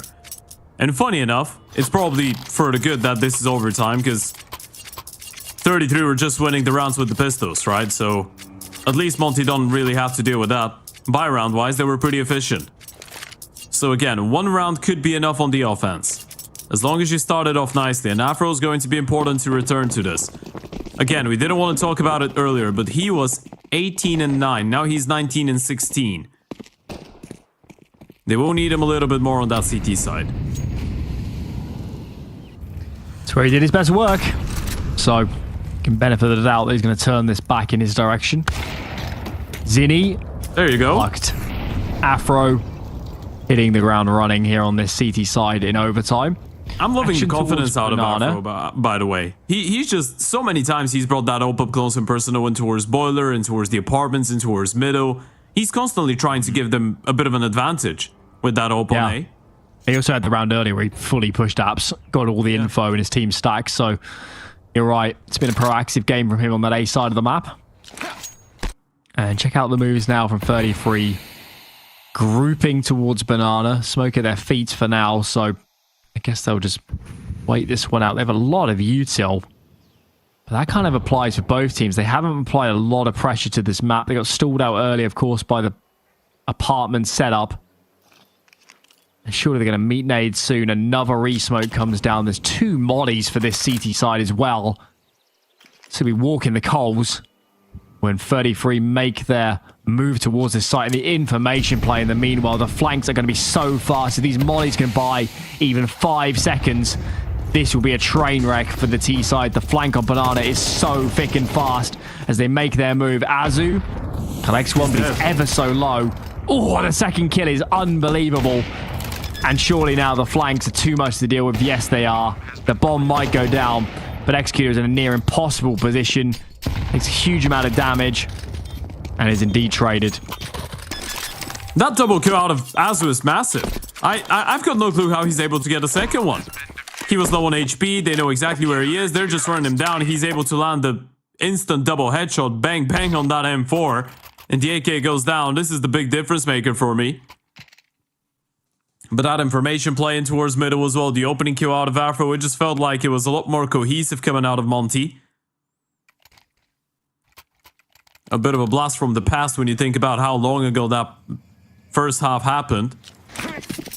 Gotta be said, I'm pretty sure they didn't lose a gun round. No, they didn't. They didn't lose a gun versus gun round in the first half. Yeah, so gotta look at it from that perspective. Their track record is strong. Round 29, we're playing old school now. 1st to 16. 15 apiece will send us to another overtime. More nade damage towards Banana as HEs are exchanged. And Afro's going to come over in the mid-round. So this is despite them having top Banana control. They're going to swap Afro onto this side of the map. Of course, he has played quite a few of his rounds if we're adding in regulation towards the A side of the map. It's a different look. Molly, though, pushes him off, and Azu is between a rock and a hard place. Molly is so good to isolate him out on his own. But they're not aware how many CTs here, I don't think. Kinky is felled. Forward. You get the refrag, and as you pointed out, you find Kinky. You're not seeing anything else in towards B, bar that CT smoke. They should be on high alert in towards A. I think they're quite happy as well just to leave Afro. They can play retake on that site. Yeah, he's playing ahead of the smoke. That one went a little bit too deep, so he's got full vision. Yeah. And there's so much util for this CT side. If they can get mollies off on this execute, this will be a nightmare. Executor goes looking. Molly blocks off apartments for now. Smoke's landing. HE's raining in at the same time. 27 seconds. Afro. I guess they're scared a player could have walked through this long smoke, but that is an incorrect read. There is no info right now for the CT side, and they have gambled wrong. Bomb is dropped, but I believe there is time. Smoke goes down for CT. As long as this bomb crosses unscathed, it will be planted. I almost can't believe they've done it, but they've found a 4-on-4 after plan. They've got time to assess this as well and dig into their positions. There is a molly on Bemis that can go on new box. Indeed, it lands. Now Afro begins to face. Hero peeks the other direction, but surely he's a dead man. Indeed, he is. There's another player towards Emo. Executor finds one in the meanwhile. So Banana's on lockdown. Zinni continues to tuck. A lot of pressure on the pool player here to be looking the right direction. He is indeed. Ryu, though, instant trade. It's just Executor. Afro starts to stick. And I believe he's got it. 15 found. That one gets a little bit too close for comfort, doesn't it? You're left into 4 versus 4. Afro's got full vision in towards B, but then the Yuto comes in, and as you pointed out, they were just getting worried they were going to get wrapped around in towards long. Someone potentially playing through the moto smoke. It started feeling a little bit too uncomfortable. It fell to Rio in towards that A side. And Afro just leaves. It was a well-approached retake, though.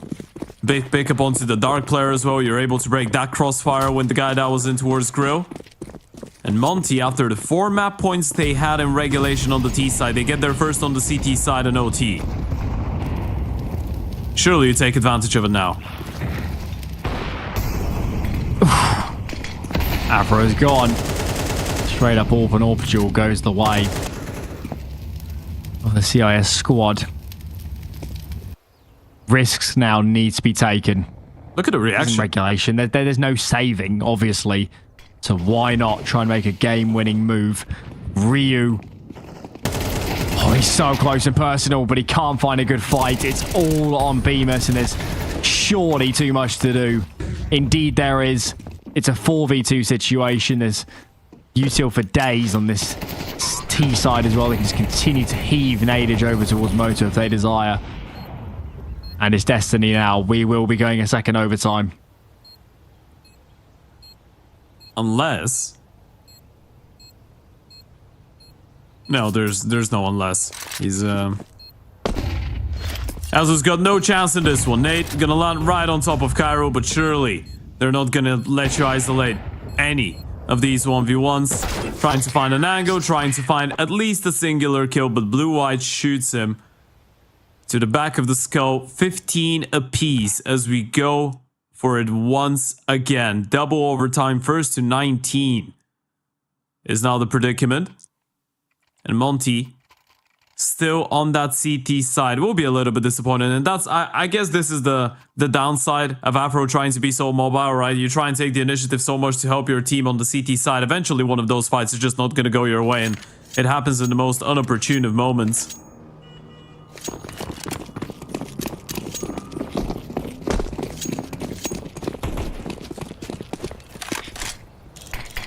"31 rounds. We find ourselves playing out so far. We're in it for the long haul now. Bear in mind that Monte's played a lot of CS today. They didn't have a lot of break between their previous series and this one. There's plenty of Counter-Strike to process. Yeah, I gotta hustle. This is their map number 6, and they'll play at least 7. Maybe even 8. 8 maps of CS today. Play that many faces, you're still gonna be a little bit tired. Afro, that was terrifying. You just caught a glimpse of him. Half a second, and he would have gotten the kill, and now the white swing will tag him down. Not frag him though, he's down to 20 HP. Still alive, still able to have a little bit of input going into the next stages of the round, but they are reacting on the back of spotting that open towards the B-bomb side, trying to take all of that space, and they don't really need to use that much utility, knowing there's no AWP to punish. Going through this. Getting aggressive. There's 3 in defense, though. Can they get good fights? Ryu collects first, and look at that. Combining together well. This is so tough now for the T side. Smoke was perfection here by the truck. And it's just like the end of regulation. We get straight into overtime. The next bout of overtime. And Monte immediately get it on the board. Cleanly at that. Kiro doesn't have the time to do this. This is just for show. Nobody's peeking. He needs to die before time. And indeed he does. So 16 for Monte.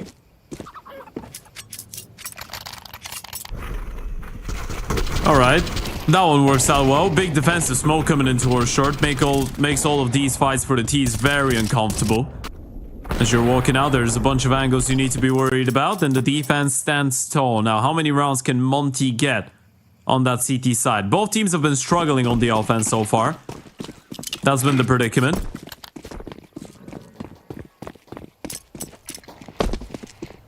So I'd say you're probably looking at least a bare minimum of 2 rounds on the CT side. That should be... It should be good enough to make you feel pretty alright. Obviously 3 is what you'd be going for ideally, but... It's not quite Christmas yet. Or maybe it is. Maybe for them it is. Are you that type of a person, Alan? You start thinking about Christmas even though it's still November? Put on some of the decoration? It's too early. It's too early, man. Alright. Yeah. There's a Christmas tree outside my local supermarket right now. And I was thinking, that has got to be bad luck of some description. And that bad luck is falling the way of 33 right now. Bemis shuts down this round. Bomb is a way off as well. Not ready to get the trades. Executor's praying that Bemis falls back into his grasp, but it just isn't happening. It's going to take some pretty big mistakes, I think, for 33 to get into this round. Looking now. Ooh, a little more awkward by the railing, being back on the balcony. Azu. Backside, got a teammate in towards Cold. Frontside smoke, at least buys him some room to maneuver, but like we saw in regulation, this smoke goes down. It allows the CTs more space to move. Bymas goes down. Azu. What? Suddenly on his lonesome. Kiro through the smoke finds a frag. God. And if we saw him over the top, the time surely becomes a problem soon. Glock kill onto Azu. Execute is so low. But he does get the plant. This would be unbelievable. Gizmi, though, unsighted. And they prevent it getting out of hand. You know what? There was a bullet that went out of the AWP of Cairo there. Onto the player that was towards the back of the bomb side. That was Azu. He did try and quick scope him or no scope him. One of the two. If Cairo's able to get that 3rd kill, this round was on. And they still make it pretty close considering it was a 2v5. It goes down to a 1v2. Not the easiest one, but still a little bit dangerous. And regardless of it, Monte do get their 17th on the board. A clean CT side might be on the table.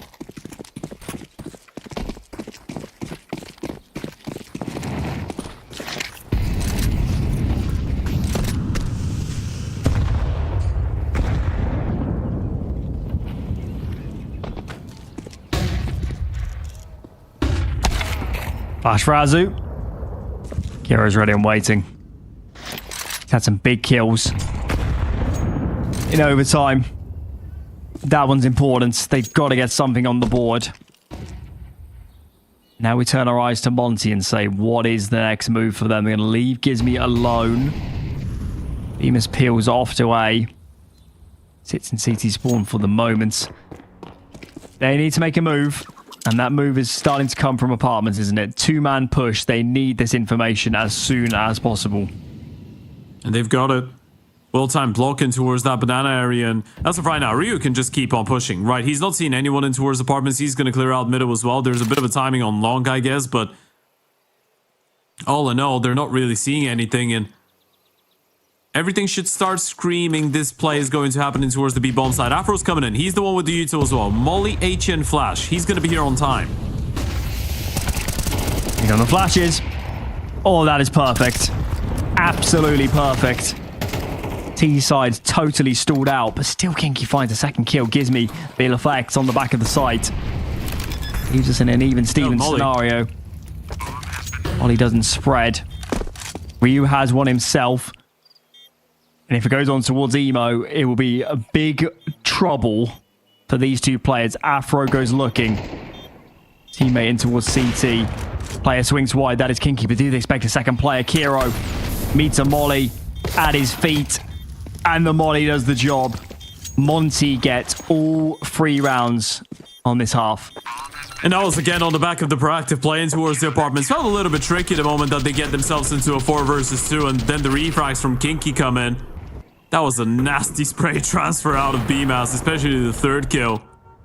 And good due diligence there. You notice that the Dark player just goes for the swing almost as if he was trying to make sure that he goes down.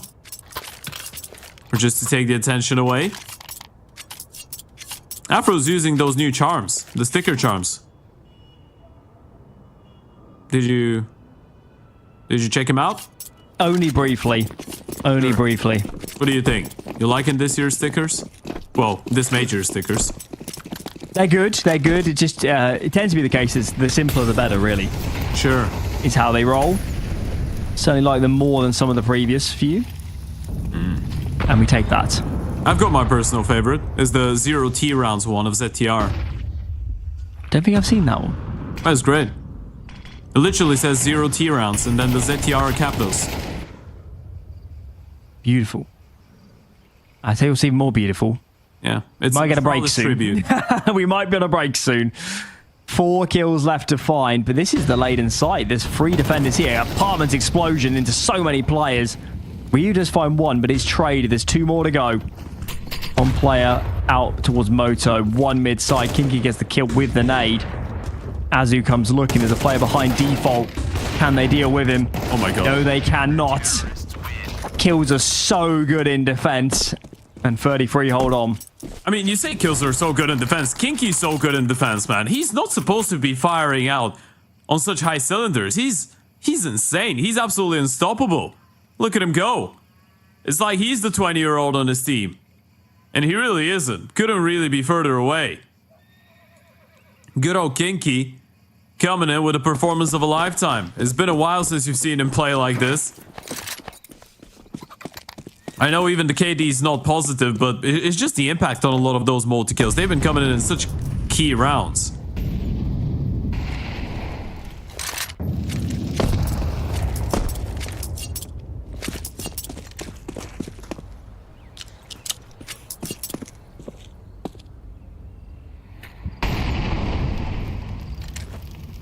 So a lot of this in regulation, didn't we? Group early and just go.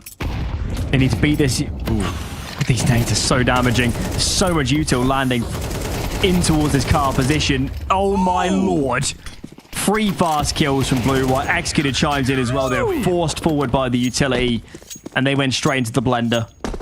They just run him down. They get absolutely destroyed in towards Banana. The execution comes out. You're thinking this one becomes a little bit scrappy. Look at the flash. They were oh so blind, and Blue White executes the hell out of them. Even had enough time for the switch up after a little bit wayward with the shot. It was just the cherry on top. Could we be going to another one? A 3rd overtime now. Monte had 3 chances. Now it's just 1 left. Was regulation 12-8? I'm remembering correctly. That was 4, 5. Now it's 8 in total. 8 map points. This is number 8. That stings. That's a lot of chances. A lot of chances for them. They need to get this job done. Afro, aggressive in Boiler, gets the first. Wow. It was with Kiro, who has been quite a force on the defense himself. And it feels to me like Afro is going to continue trying to make moves here. You can see the response in defense is going to leave Executor alone. They're double AWP on the defense. They're going to load A instead. So at least got the numbers in the right place at the right time. Boost could be damaging, but they're still getting up. Bemis dispatched information too for this T side. They'll know that more numbers, of course, are in towards brackets. There's no reason. Wow, they're really going to free B? They really are. That's They're mad. I mean, you've seen him boost in tours long as well, right? If anything, you knew Afro was towards Boiler. You see those two players on the boost. Apparently, you thought that would discourage them, that one kill, and now the This could lose them the Speedway map. player has been smoked. Zinni's all alone. This could decide the He needs to entire make a map. play. Yeah, he does. Zinni needs to be an absolute hero. His teammates have hung him out to dry and then some. Teammate comes through the library smoke, gets traded, and now Zinni makes his move. That kill is of enormous consequence. If he dies, it's enough to plant in a 3-on-2 with apartments in sight. Afro will, in the end, get the bomb planted here. He has a smoke, so he can buy them some more space. Going to smoke out by the car, by the truck, and use it to reposition into pit. This could be unexpected. Plays him in and around the smoke. Azu's back sight. Get your gun out, Afro. This is going to heat up very soon. Azu collects first. He is traded. And that's all in the orb. First found. But the trade is good. Onwards we ride. Third bout's coming. That's insane. You probably thought they would be down and out after losing 3 in a row. Well, the struggles on the T side are absolutely immaculate. Monte had 3 opportunities. This is 8 map points now. Combined. 4 of these in regulation, 1 in OT number 1, 3 more in OT number 2. And you know how it usually goes, Alan, right? You miss out on so many map points, you eventually lose the map. Yeah. That's how It'd also be, Counter-Strike maths works. I basically can guarantee you 33 if they get one chance. Convert it. Tends to be how these games go. Wow, we've played a lot of Counter-Strike. So far, we are about an hour and 25 minutes into this map. That is a long map. rounds. A long map in CS2. Afro again gets an opener, but we need to convert. Azu wayward on his moves. So far away from his teammates as well. It's very disjointed. Bemis does collect and actually finds a second. So it might be haphazard, but it works nonetheless. CTs may even save. I've got another very interesting fact for you, by the way. So remember how they had 8 map points in total? They lose the 4 consecutive ones, or they waste the 4 consecutive ones in regulation. They automatically win the first round of OT. Then they have that map point in OT number 1. They couldn't convert. OT number 2, they win the first round. Now they've wasted 3 map points and they instantly win the round after. Again. That's happened 3 times now. Could be something psychological. It's not out of the question. Are we still talking about them or about us? All the same. All the same. We all need this to end before we go cuckoo. Think it's too late for that.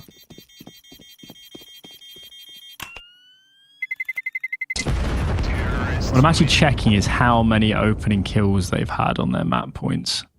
So Afro definitely gave them 1 in that bout.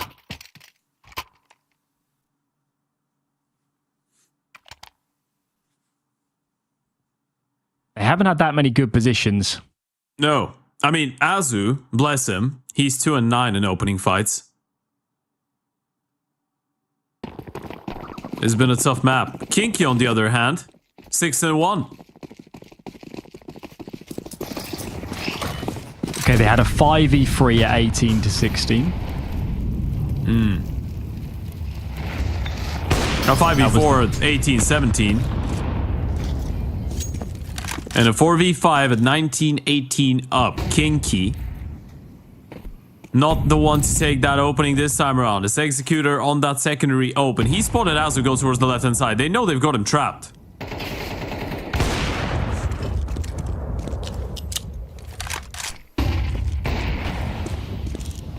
Reposition. Behind the pillar. If any more flashes come, could get dicey, but makes his move in the end towards new box. Smoke is timely. Could cut these T-side players apart and executed. Denies Bemis making any more moves. 3 kills for him. The ace is possible. Gizmy goes jumping. Finds his man. And is swiftly plucked himself. And it's just Ryu by the tree. I don't think he's going to be alive for long. He's just hoping that somebody missteps, but I don't think it's going to happen. Oof. There's one. Second CT player, though. He's quite close. Oh, position given away. Shots fired. Go A. There's no way. He's got time. This is what they're thinking as well, though. Are they both going to rotate? That's insane. Zinni's already sprinting. Kinky's opened up the distance. If you're able to win that 1v1, overlooks the deep angle. Didn't think about it. And why would he? There's the reposition out of Kinky. Nice attempt coming in from Gizmi, but still, or Ryu, sorry. The score has been leveled up. 19-19. But again, if we were to look for a little bit of logic here, Alan, in the previous overtime, both these teams couldn't win a round on their T side, and Monte have now done it. If they get a second, that should be enough, right?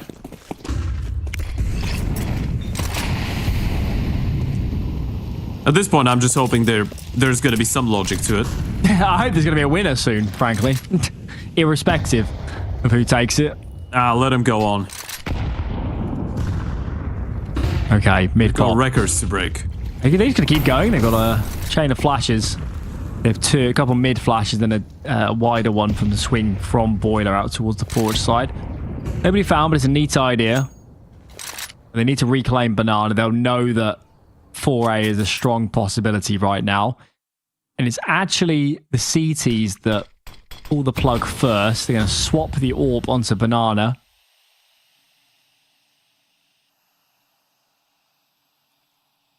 That should still be a B play, right? You see that deep smoke on around 1 minute. There is a high chance that this is just one player being left alone and just trying to block, right? So you send 2 players up towards top middle, you re-clear brackets, you make sure there's no aggression coming in from the CT side. Maybe you throw a little bit of Veto, but you can go back and re-clear Banana later on. Doesn't stop you from going for a bit of a fight in towards long, though. I'm not a fan of what I'm seeing right now. There you go. That's a big kill. Okay. Just one on B. Executor alone with the AWP. Posts up towards the CT line. Gizmi makes his way in, and he is felled to the site. Largely exposed. They'll still be scared of ruins, of course, but Afro collects a player on the rotation, make it 2, and Ryu with a 3rd. It's all falling apart. They're trying to fight at the same time. Nope. Oh my god. No, he didn't. He didn't have it. Did he? I wasn't paying close enough attention. Did he have time in the sense that if he immediately stuck it? Yes. Oh. I think he did. There's just so much. I mean, I don't entirely blame him. There's so much going on. Yeah, that was a deathmatch round in towards B. That was a deathmatch. So at this point, Alan, I guess you could say this is an endurance battle. Who is it going to be? Give us your guess in the chat. Who's going to give up first? Is it going to be Monte? Is it going to be 33? Is it going to be me and Alan? So what's your vote? I know where I'd be voting. I know where I'd be voting.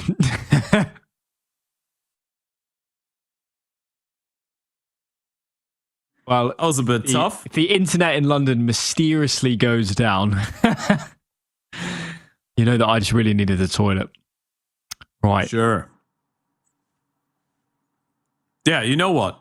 Interestingly enough, sometimes we don't have hot water here, but Bulgarian internet is quite great. Good for you. Yeah. Cold showers and unlimited internet. Priorities. Hell yeah. Of course. Quite sure what we're waiting for. At this point, they've been playing this map for, what, 1 hour and 40 minutes? So, might be a bit of a I don't know break. when there used to be, I don't know if it's still the case, but it used to be the case that there was a 3-minute pause or something. If it went to it went to 4 OTs. I don't know if that's in the rule sets anymore. That used to be the case. Right. I guess we could use the time just to give everyone a bit of a heads up onto what is to come here in ECL in the next couple of days. We've got the upper bracket final of Venom taking on Sinners tomorrow on Friday. Then on Saturday, there's the consolidation final. Winner of this. Then you've got the grand final on Sunday. And then next week, we send a team to Pro League. Hell yeah.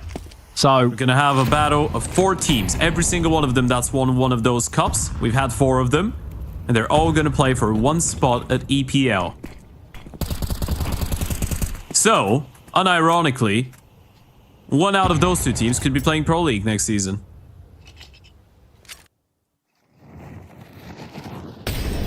it's a nice thought. Part of me feels like this game's never going to end, so... So we never get to EPL. Yeah. We're into round 6,048 to 6,047, and they just have to call it. The game has gone too long, and they need to start the season of EPL. Yeah. We just need a new set of casters. Those are already too old. Gotta get into retirement age. Still early though. 1920. Obviously not the year.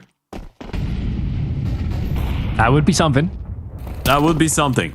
35 seconds, by the way. That's been a pretty slow round. And there's another Molotov into Stop Banana. And the Fallen Flash coming in. That is great. Azu's able to get away with just 1 kill, but the Oper's here as well. And the Uto damage is immaculate. There's no way the T's are winning this. They need to charge through the Uto.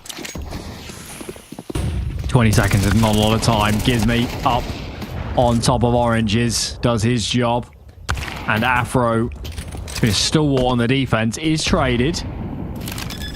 9 seconds. Got to get on with this. Ryu is fast on his heels, flanking from Banana. And Monte strike 20-20. That is a lot of Counter-Strike.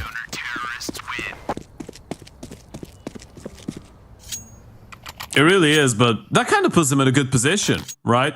The magical number we're looking for right now is 22, and Monte on the CT side, this is where they have been much more comfortable so far. So if there was a side on which you'd put your money on them winning 2 in a row, that would probably be the defense.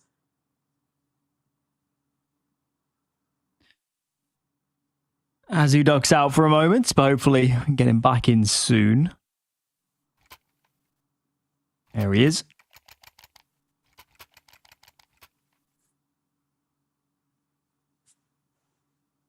If Monte can win this map and this series, given the amount of sheer exertion they've had to put in today, that would be unreal. That was definitely the first word on your mind. Listen, this is a family-friendly channel. Oh yeah. I thought you were gonna say shenanigans. The amount of shenanigans they've had to go through. You know? That's right. Exactly. Yeah. It's a wonder I don't work children's television. Oh yeah. Would be dangerous. Tough games? Would be dangerous. Right. What do we got? Kiro. And Kinky very low. Afro's played a lot of B with the AWP lately. Has had his moments as well. Good flash. Azu has been trapped there a few times during this map so far, but this time goes down on top. Forward. I mean, these guys are so low as well. The mollies could finish players off right now.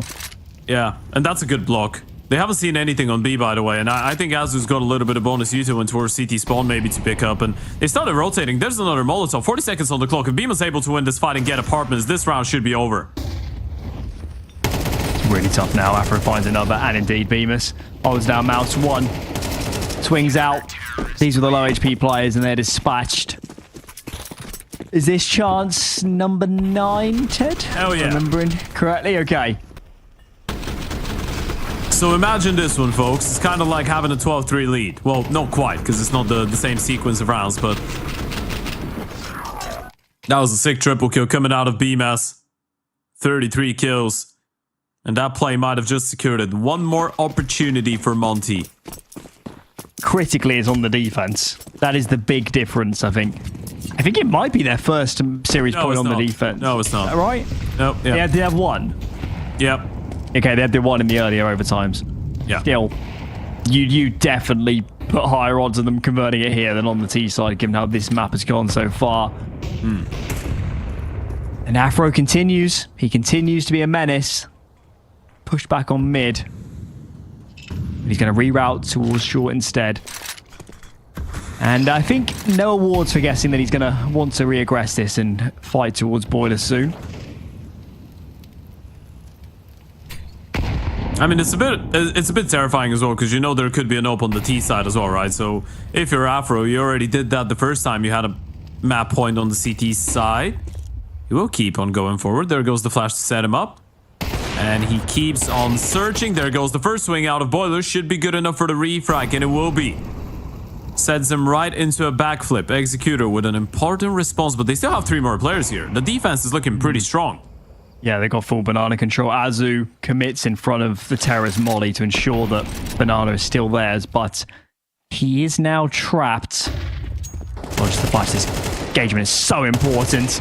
Kiro is gone. Almost the kill onto blue-white. They can't go. He handed the AWP because he was on low HP early on. And this A stack persists. Azu continues to hold banana. One-man army ensures a stack on this side of the map. Molly is good though. Rio is gone. Beamers can end this game from cold. These guys are so low. Oh my lord. That might have even been a pre-fire. It's all on Azu. A bullet apiece will end this map. Bring us all salvation. Oh, he finds the first. He's looking towards pit. This could be it. And he gets it done. Free for Azu. And the marathon of a map is over. Yeah, even looks to the skies. Thanks the Lord for this one.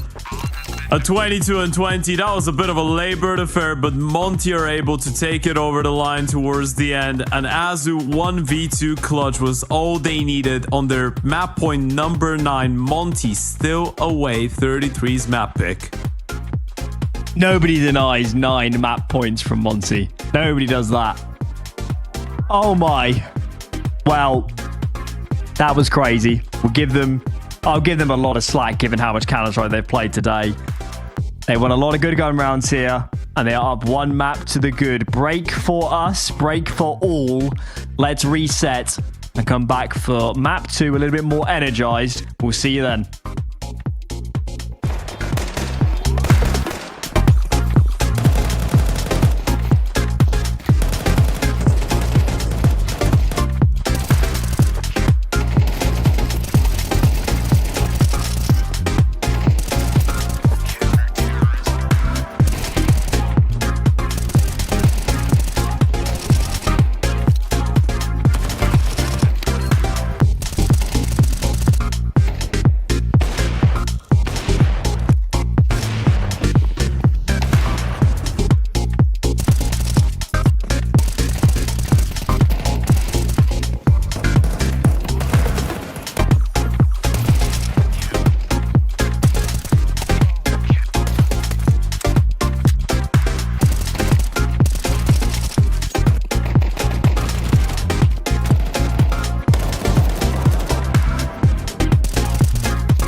I'll keep going till my speakers come blow.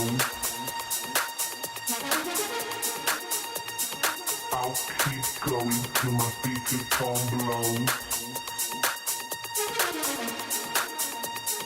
I'll keep going till my speakers come blow. I'll keep going till my till my speaker come. I'll keep going till my speaker come blow. I'll keep going till my speaker come blow. I'll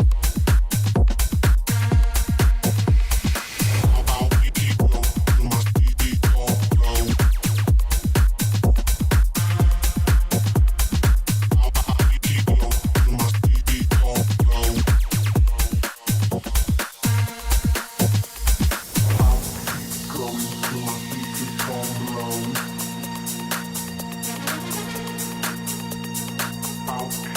going till my speaker come blow.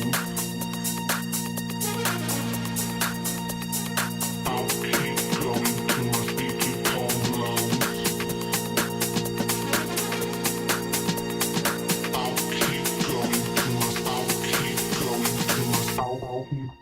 Till my speaker come. I'll keep going till my speaker come blow. I'll keep going till my speaker come blow. I'll keep going till my speaker come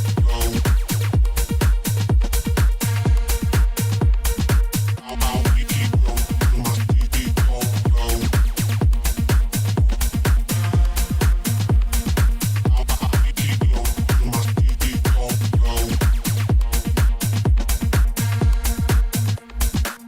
I'll keep going till my speaker come blow.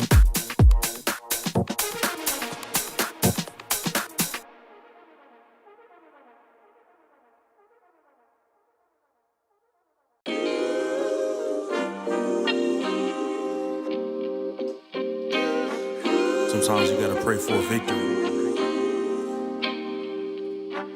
Yeah, I'm overzealous when I'm thinking about the cash flow. I never had no handouts, just came natural.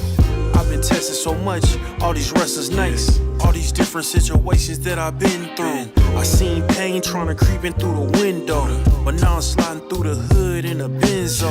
You gotta separate yourself just to elevate. I keep some drink in my cup to see through the hate. Sometimes on the road to glory, you gotta press the brakes. I got a lesson plan for all my past mistakes. I swear I'm proud of all my best and my worst days. Proud of all my feet when I touch the ground. Front of 8 at Beijing, man, ain't know the sound.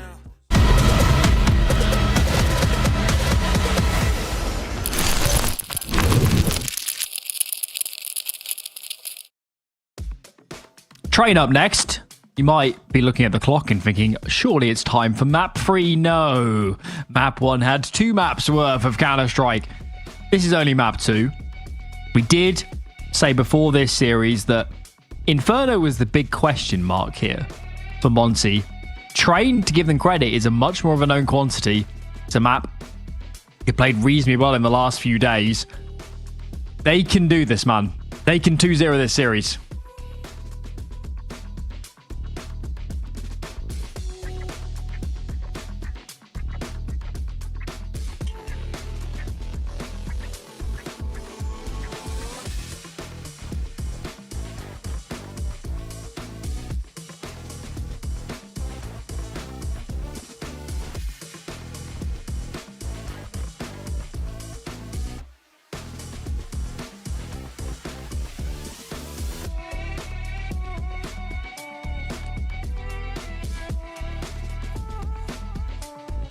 Let's just plow on, Ted. Assume they can hear us. They'll cut in when they can on the stream. Yeah. Hopefully. Yeah, we've hit a bit of a refresh. Apparently, there was a bit of a technical thing on our side.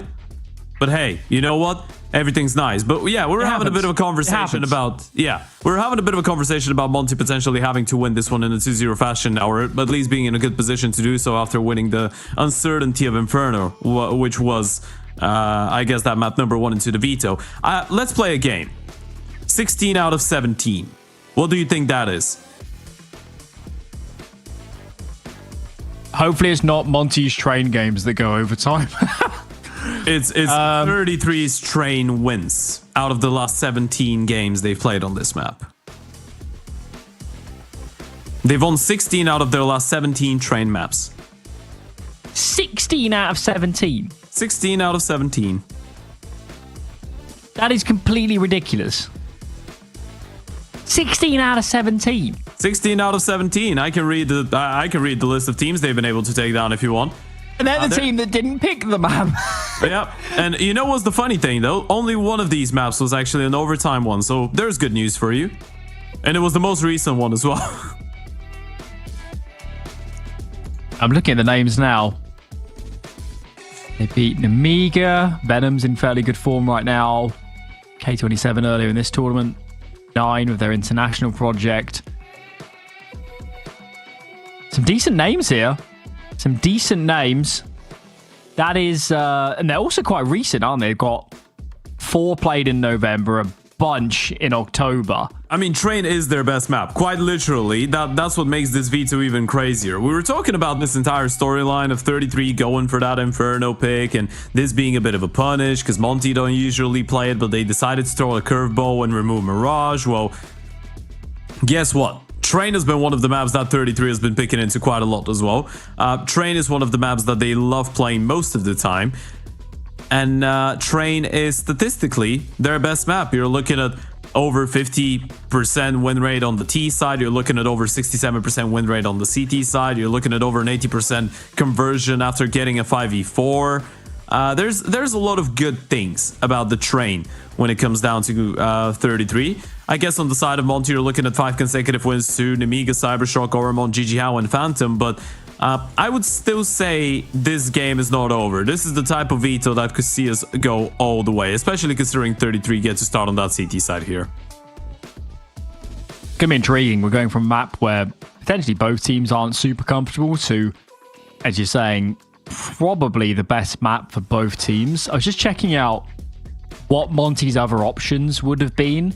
Statistically, you would look and you would say it would be Dust 2, but the problem with Dust 2 is they just haven't played it that much recently, and obviously we're talking about how this team is still kind of finding their footing and where and what direction do they go, so I don't fault them for picking into this Train. It was pretty much always going to be in this series.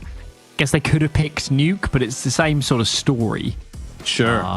You're going into maps that both teams like, so there was no easy way out in this regard. Yeah, no, there really isn't. And that kind of opens up an interesting door going into the second map as well, right? Because it's been a very exhausting day for Monte. They've just won a map that felt like 2 maps, so I don't really feel like it's even fair for us to say that they've played 7 maps today. No, technically they've played 8 of them. And or 6, sorry, they've technically played 7. This is going to be in all realness number 7, but obviously the previous one we can count as 2 maps. So the longer the series goes, the longer the game goes, it's probably a little bit logical to assume that Monte are going to be starting to lose a little bit of focus and mental strength, right? This is something that we need to take into account. So I feel like even though 33 were on the receiving end of that previous map, at this point, unless Monte have just gone past the line and there's no place for return and they've already lost their minds and they're just stuck in that Counter-Strike limbo, they could still be a little bit tired. But maybe we've just broken them. Maybe mentally they're just broken and at this point... me. Yeah, at this point they just play Counter-Strike. Yeah, they're just going through the motions at this point. All those years of endless face-it pugs finally counting for something. As Executor opens us up here on Train. He was actually the only B player there. So good on him to find a kill and stay alive. Afro makes his move. Dispatches of Kiro. Now the bomb is sprinting back towards A. These T-side players need to get on the same page and start fighting together. There's a late move from Bemis out of Ivy. What's he doing so late? They're never expected. He finds his frag, and now they can pinch these players behind the bomb train. Hot Dog members can swing, and surely these aren't going to be good fights for long for these CT players. Smokes for now, buying them some time, but that was never going to last. All they need to do is get this bomb down without too many shenanigans, and it should be A-OK. Indeed it is. Monte strike first. Yeah, that was a good little flank coming out of Bemis. Almost makes you believe that they really wanted to just show the bomb on B, throw a bit of a fake, and then go back A, right? With Bemis being so late in towards Ivy. Works out wonders towards the end. He's able to get just the one kill, but it was so uncomfortable for the players towards the back of the bomb train. But yeah, this is usually a map that doesn't go that badly for both these teams, so we're expecting to see, I dare to say, a cleaner game of Counter-Strike in comparison to Inferno, which was a little bit more reminiscent of a bit of a face-it puck. At times. Monte actually did have some really good moves on the CT side. T side is where both teams struggled a little bit.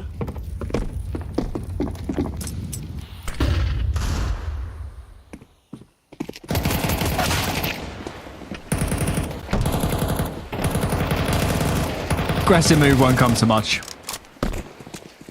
Bomb was here, but they never made it that far. Had to be of consequence.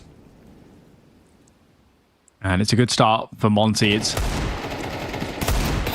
You know, I'm not someone that actually puts that much stock in stuff like, you know, hitting the ground running and momentum, but for these guys that just played for so long that good vibes will go a distance, just keeping the spirits high. Oh yeah, absolutely. You play that type of an exhausting game, you go into map number 2, and if you started off well, you feel like you're on the right path to success, and then for the other team that's just received such a disheartening loss, I guess, it could be a little bit more difficult to get back on stable legs. A 2-0 start on the T side is always perfect. A bit of a bonus buy coming in with the Mac 10 of Gizmi. Might be looking to take a little bit of quick control in towards Pop here. Pick up the pace. It's actually Bemis to get an opening though. That was on to Kinky. And that's an Ivy. And that's dragged a lot of attention in towards the right hand side of the map. Executors alone, they can try and go B. Stalled out now. Gives me fully had a gap. Meets his demise. Still a 4-on-4. T side is favoured in this sort of spot.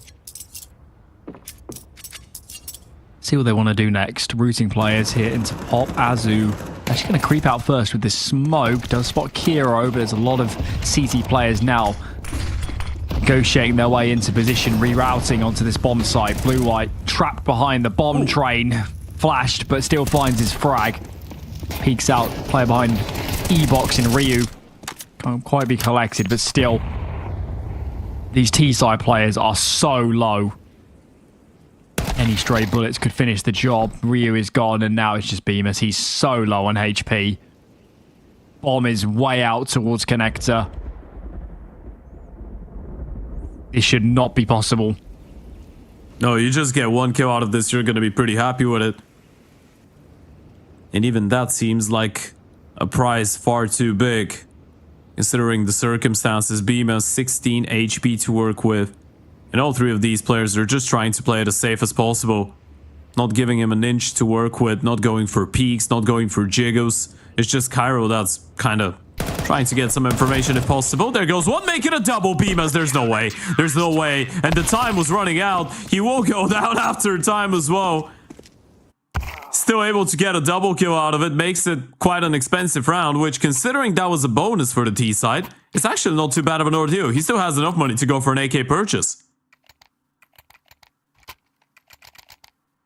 You're right, the CT money is not good, and Kinky actually hasn't even bought yet, so not ideal. They need to win this round, or at least keep bodies alive, or there's going to be plenty of ecos to follow. Zinni, M4 in hand, is going to play up close towards Sandwich for the moment. In the meanwhile, a bit of a default spread. This terrace side, double Ivy. I like the adjustment. Bemis has been putting a lot of pressure on Ivy in the first 2 rounds, so now you're expecting the CTs to be a little bit more strengthened up towards that part of the map, right? So you just send 2 of those Ts to make sure there's not going to be any aggressive shenanigans. And especially with the lurk smoke coming in, that should drag a little bit of attention in towards main. That's why you see Kinky dump his U2 in towards Ivy as well. You want to block them off at least there. Spam comes in. Afro kind of looked like he was thinking about going through the smoke.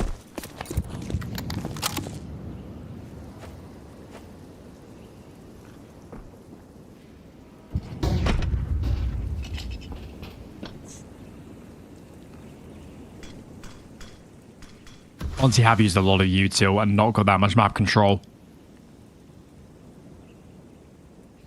One smoke left. That's on Gizmy. I mean, a lot of it has been let's try and deny information from the CT side, right? Lurk smoking towards main, Lurk smoking towards Ivy, but all of these have faded. The only good news is that Kinky is not really aware of the real play that's behind it. He's still kind of jiggling, trying to find the timing, so they're grouping up in towards the B bomb side. There's going to be only 2 defenders here. This could still work out, especially with that late utility in towards A. Volley down on ramp. But this is the main prong. All the timing is brutal. Executor stops this hit in his tracks. The bombers even fell out of upper. There's no time. No time. The clock was burned too low. And they had that one opportunity to move. I think just a bit too slow. I really believe they had maybe 15 more seconds to play with. It's not as cut and dry that the CTs can just dump their nades at the right moment. No, it really isn't. But it was just good timing on the utility from the defense as well, right? The moment that the late util comes in towards A and you see the smoke in towards stop sign, you see the Molotov in towards spot, but nothing's going on. That Z player still had a little bit of util. You just molly or smoke lower, you flash upper, and the timing of this flash was immaculate.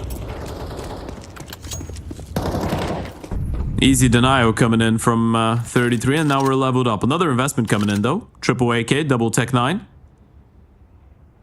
Only 2 smokes and 2 flashes though. So we won't have a lot of opportunities to do those fakes from the previous round. It has to be a lot more straightforward.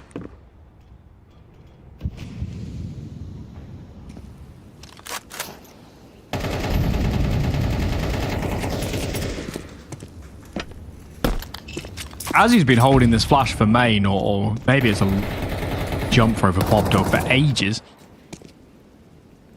Use it. Back to his lineup. So a little bit of pressure, but I guess given the lack of utility, there's not many options here for Monte. They basically just have to go. Ooh, that's a big one chance at this. They're going through.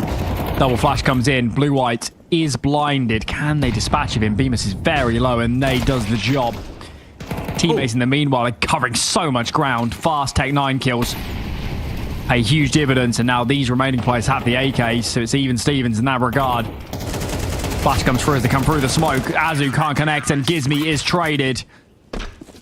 Very brave to flash through the smoke. That is crazy. It's an incredibly ballsy play out of the CT side, right? Because they weren't even committing to the bomb plan here, Monte. They were waiting for that type of a maneuver. They deployed the smoke, and in that sense, you could say they were pretty patient. Gizmy was able to dodge the flash, and if his teammate is able to find 1 kill, then they should have been able to close it out. Kairo's the one that was low on HP as well all this time. It's just a couple of bullets that Gizmy needed. Not more than 2 on the rifle. It goes down to the wire, but the lack of a bomb plan means that finally the T-side economy has been broken, so we do go into a bit of an anti-eco here. We've got 3 Deagles to work with. Those are 1 in towards Ivy, another 1 in towards those brown holes, and 1 more in towards main. Escorted by the Glocks.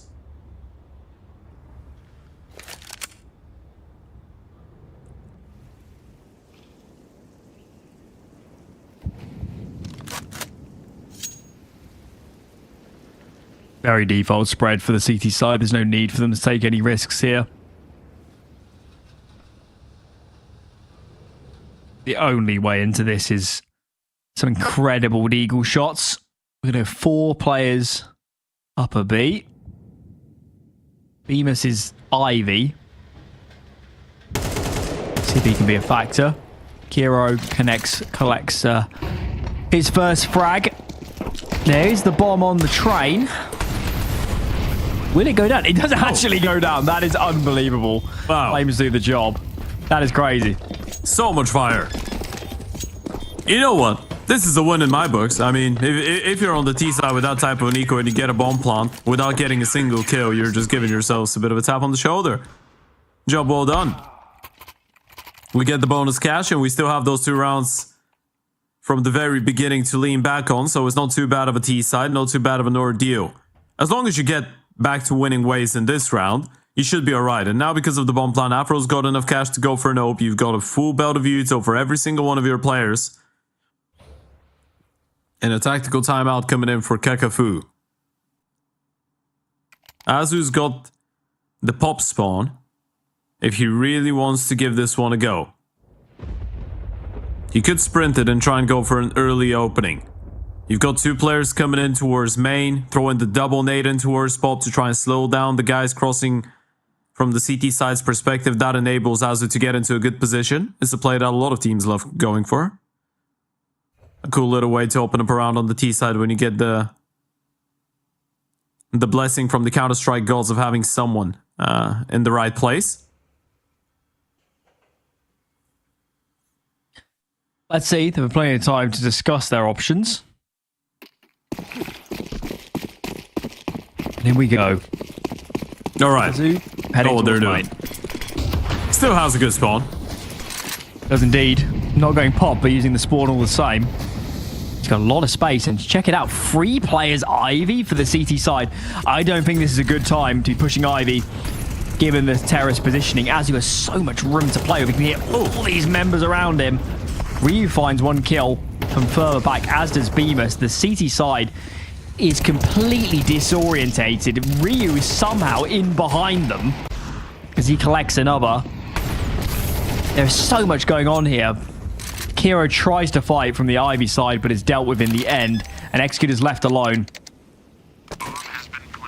I think he needs to save. Surely you have to. I mean, if you save, you have a full-on buy, and it's going to be a pretty decent one going into the next round. You're not really working with any loss bonus at this point, so Kinky's going to be working with 14 or 4,400. It's 1,400 on the loss bonus for every single one of you. And Executor spotted 1. He's going to try and get that kill onto Ryu. That could be a nice little cheeky AK upgrade, but now he's been spotted out as well. So not really a surprise factor anymore, and Ryu will just walk into him. So he does get his kill in the end of the day. Might get the AK upgrade too, and he's got it. Not too bad of an ordeal, but still an important round coming out of Monte, and there was a bit of an adjustment, right? Azu was the one to use the spawn to go in towards Olof early on and try and dive in towards that sandwich smoke. Ryu actually did do that play in towards pop, and there was an HE coming in, so they did do it. Just with another player. And that was a pretty quick one. As you pointed out, 3 men start in towards that Ivy area. And it's all in all a smart call, because this is probably the first time Bemis has not inserted a lot of presence in towards Ivy. And that's exactly when the CTs try and readjust and deal with it.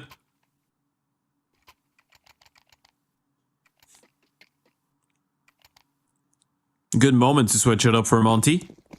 And they even make 33 go for attack. I think we're about to get some big aggression from the CT side. Kiro smashes with his molly. Has to fall back, beating a molly himself. Executor's playing in and amongst a T-side smoke at the moment. Don't know if he's got an angle around it. I doubt it. Gonna wait that one out. And he's forced off in the end, so doesn't come to much. What is the next move from Monte?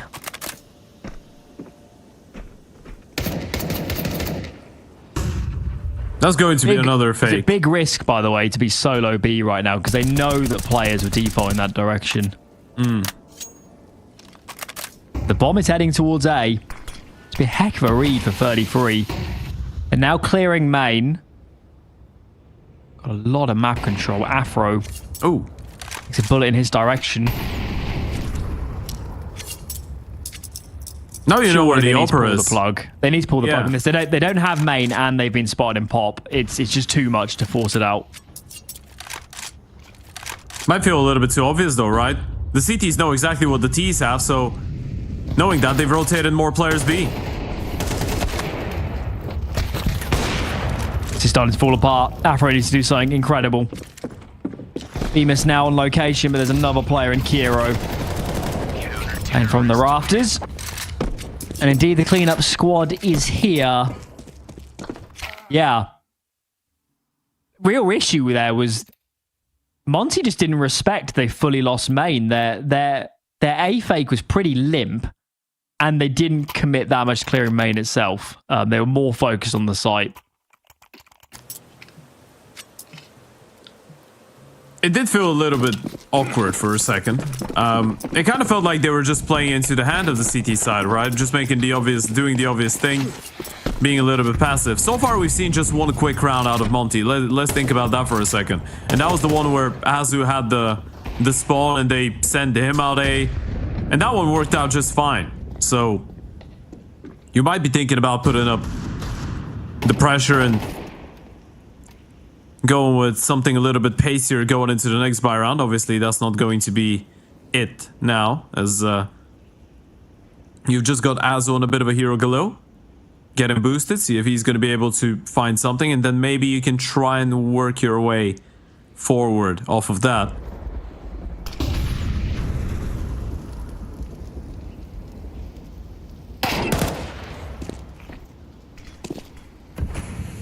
Instant dink.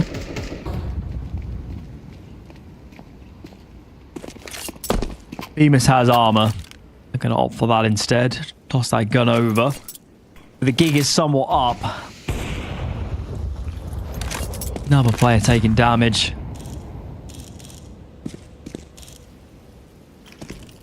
They're going to start making their move now out of main. It's 2 from PopDog as well for this T side. They need early kills, early success in these engagements to get anywhere, and that does not come. Blue-white. Absolute cleanup crew. 3 for himself, make it a quad. 6 now for 33. It's got to be said, starting to look good for them. Yeah, it really is. I mean, it's still not unrecoverable for Monte, right? But this is where you'd expect to see a little bit of a change. Some of those T-sides so far, some of those T-side rounds have looked rather slow, even stagnant to some extent, where you're just letting the CTs get some of that map control. You're not really punishing them too much, then walking into the stacks, maybe trying to go for at least an early mini play out of one of the individuals to get an opening kill. That could shake things up, right? And maybe that's Afro starting this round in towards Ivy. Oof. And this. Where's the other kill? Oh, it's towards B. Yep. Early fights there. I mean, there's the aggression, right? That's one way to disturb the CT side and give yourselves an opportunity. You sent Ryu to be a little bit more aggressive in towards B. You have the Ope start Ivy. You have Azu take main control. Those are all initiatives that they weren't really taking in the previous buy rounds. Going to be some serious pressure on Kinky soon. Afro looks to be holding. Swaps out for a moment. 3 players here.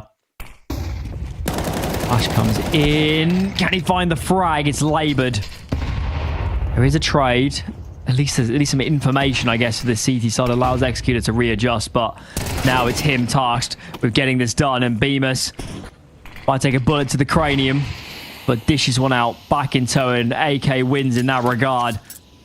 Bomb does go down. Nade doesn't do the job either to finish off Bemis, and Hero's doing the right thing there, money. Whilst there is enough for another buy, every dollar could count later on in this half. It looks like such a simple readjustment. The first couple of rounds, you were playing this slow and methodical Counter-Strike, but sometimes the CTs just don't have a reason to give you some of those fights, even if you're patient, even if you have all the ifs, buts, and maybes in check. This time around, you just take a bit of a gamble at the start.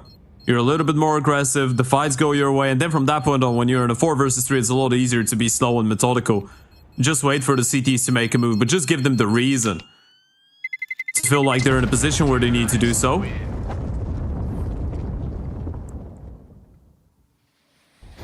And this is already looking like a good T half for Monte. Let's not forget, this is the T side of Train. Getting 4 rounds already is good. For the side of 33, you still have enough cash. You can go for the buy, but now you need to be a lot more wary of those individuals trying to go for aggressive peaks. And Bemis has got the good spawn again. How do you want to use this? Well, you don't want to.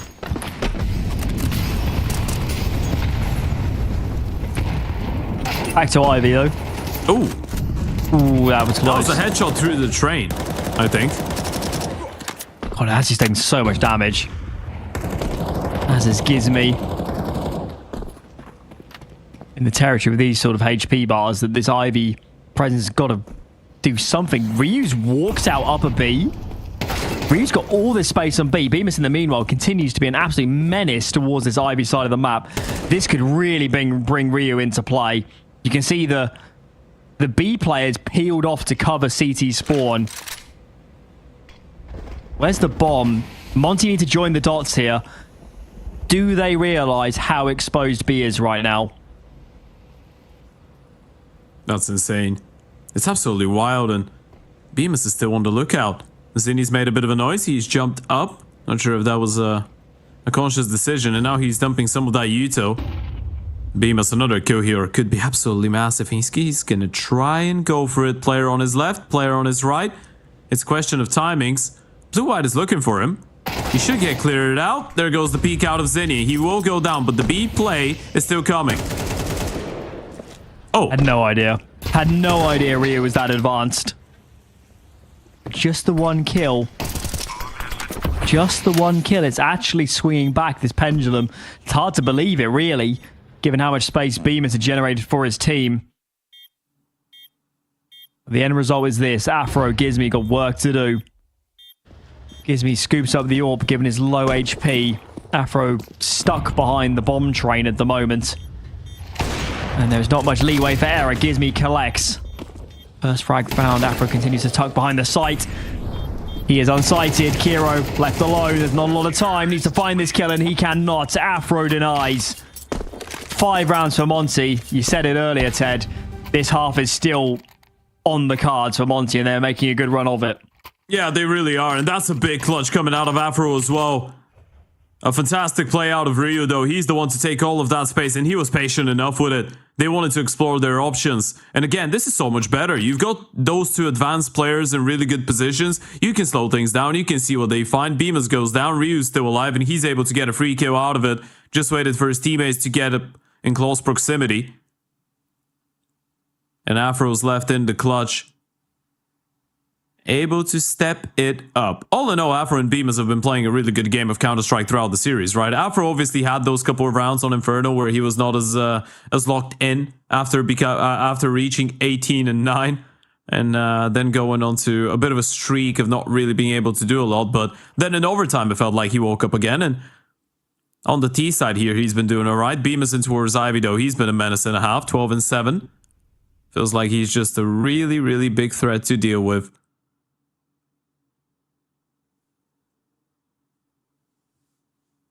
I believe it's just Kiro yet to buy. There he goes. So hopefully we're all on the server. I'm hearing some pitter-patter in the chat, so let's get this going. It's been a long day already. And we're off.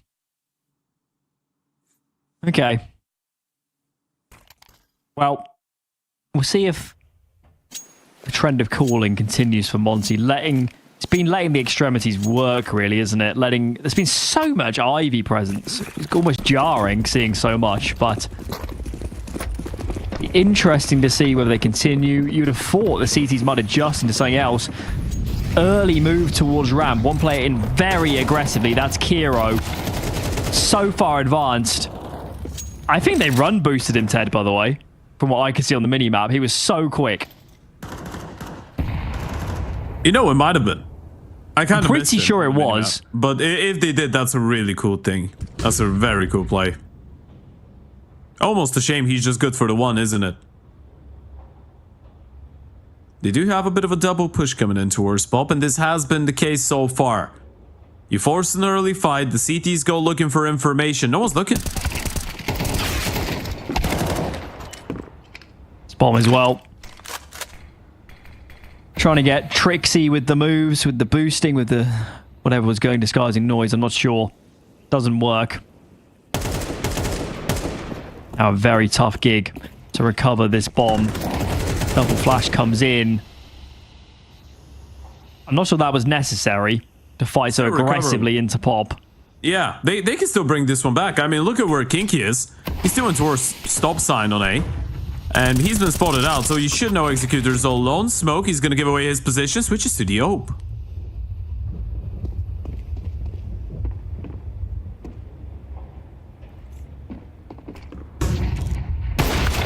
Through they go. Missed shot. And this round has crumbled. It was so good for the CT side when they dropped that bomb. But now it's all on Kinky. Last round of the half. And he is felled. Big recovery from Monte. 6-6. You take that any day on the T side of train. Quick break. And we're back. We'll see if they can get it done in the second half.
All square as we hit half number 2 here on Train.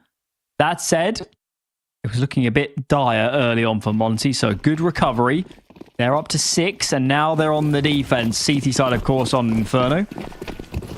Was very much to be plauded. Let's see if they can produce the goods again on a different map. They've got so many players in defense here on A.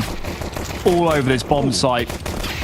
Endless fights going down. Afra and Bemis doing so much work here towards the end. 2 fast headshots sees Bemis strike home free for the round. He is having a map.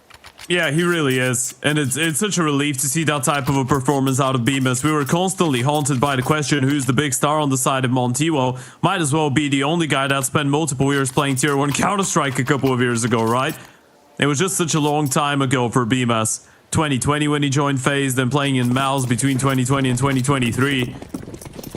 I mean, we're talking about someone who's played a major, and the fact that that was such a long time ago and he's still 22 years of age is absolutely crazy. But he's still got the mechanical skill. That's the one thing he's never lacked, I feel like. He's obviously, you know, he's definitely still of an age where he can... You could have a second breakthrough. Yeah, but as a good example, by the way, before Nertz joined Endpoint, I believe he took a long break for military service, which is compulsory in Israel. Yeah. And he was like convinced that he'd left it too late. Sure. to actually get up to a good level in CS. Right. Obviously, that was incorrect. That was right after he was. I think I know about the time period you're talking about. Because obviously he played. 2020 and 2021 he took out. Yeah. Because he was playing on NOM before that Israeli team, and a little bit on Finest too, right? Yep. We're talking about the team where he was playing with Mestau as well. It was kind of there was a bit of a rivalry. You had Spinks and Flamesy playing on the other team. I don't remember the name right now. Aquis, something like this. Who knows, man? It's never too late, brother. Jax broke through after 25, so hey. Either way. Yeah, I'm pretty sure he was old. I think he was about 23 when he came back. Sure. Play again. Also, like a player like Roy had his best form at like 28. So happy. Absolutely could be done. Yep. I mean, he's an IGL, so it's a little bit different, but you get the point. We're going straight in. Feels like it. Only Ryu is on this portion of the map. Oh, yeah. He really needs some rotations. He might have to brave the flames here to help his teammate.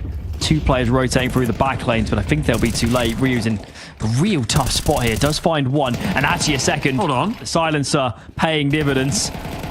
How have they not killed him? He's still alive. What? And, okay, that was Afro. Felt like a third, but he's absolutely done his job. Afro, very low HP.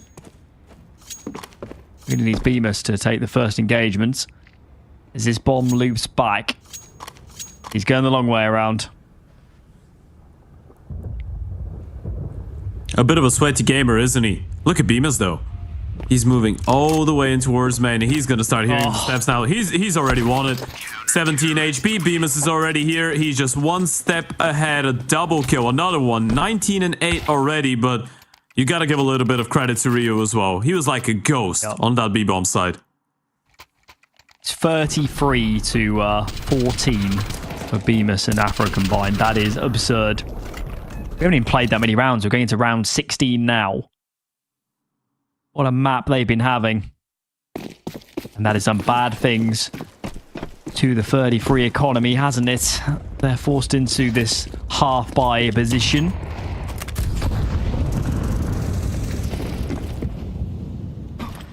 Starting to look like a set sail more and more.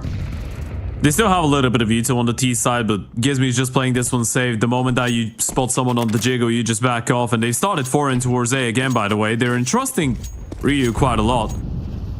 Even though there is pistols, so yeah, you don't want to leave him alone for too long. Don't want to risk him getting run down by the Tech 9s. Kinkies and CT spawn, I've just realized. I don't think they know. Or maybe they do. Yeah, they know. Oh my god. Well, if they did know, didn't help. Ryu needs to dispatch of this quickly. And he does. Still, there's a player out B already. Waters, yeah, Executor's got all this space. Oh my lord. Why do you do this, Monte? Up against the pistols, it's always such a struggle. But I guess when you've got Bemis and Afro left alive, it is not a done deal. Here they come. Your shots being dispersed. And Bemis collects another. He is saving the day. This is what they lacked yesterday when they played Train. There's some hero makers to bail them out of these situations. Bemis is just an absolute unstoppable force at the moment. You can't kill him. I guess it makes you breathe a little bit easier, doesn't it? You've got a player that's 22 and 8, and he's one of the reasons you get saved by a round like this, which was just so weird. First, the player crosses into our CT spawn, you rotate back, it feels like you're completely aware, then Kinky just gets a 1-teak onto the first, then there's another player out B. The pistols were just taking so much ground. But Bemis and Afro keep it going. Gizmy's the happiest IGL in the world right now. He's on 3 kills and 12 deaths, and he's still winning the game 10-6. Yeah, he's got the front row seat for the Bemis show. Bemis has as many kills as Gizmy, Azu, and Ryu combined, which is pretty crazy. What a performance. Yeah. Okay. What do we have in store in this round? 4A start, no surprises there. At some point, Ryu will have to call some teammates over. I'm gonna see the op boost. Important. First you get on top of your teammate, then your teammate gets onto the boost. And then you fall down and you almost get the kill. It was a close call out of Afro. And again, these rounds have been starting in a lot of spread around defaults from the T side. You've got Executor poking and prodding in towards the B bomb side, a little bit of presence pop. One player throwing a little bit of Veto and Ivy, and now regathering with the bomb carrier as well. Just trying to bait out some of that CT side utility, but all in all, pretty slow. T side being implemented here out of 33, and you don't really have too much to work with.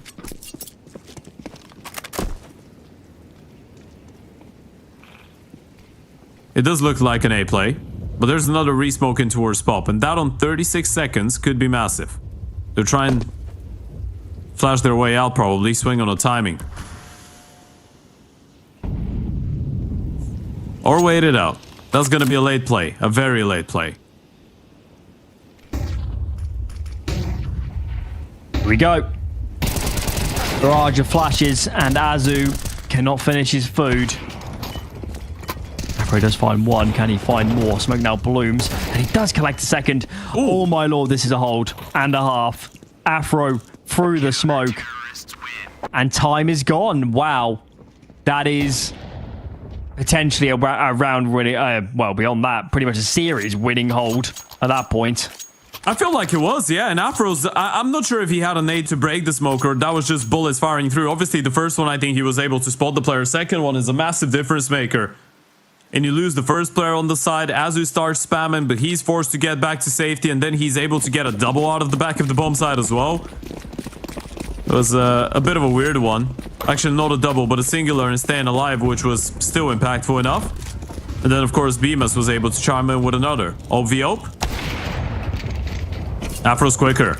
Yeah, it's been his day. He took that middle portion of Inferno off, didn't he? But otherwise, has been fabulous during this, especially on the defenses. He's been so good. What's the counter at now? 41-14 for Bemis and Afro. They actually haven't died since I called out that stat earlier. Yep. That is bonkers. They are completely unassailable, and they're both in and around this area. Afro Never mind. saves his teammate. It's a tough road now for 33.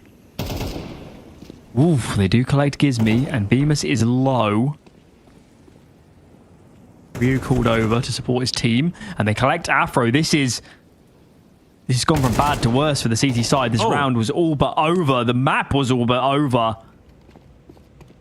Now we're starting to slip. Ryu drops the bomb. Does he want more? Swings. Cannot find the frag. We calling that a 33 recovery or a Monte stumble? I'm calling that a bit of a...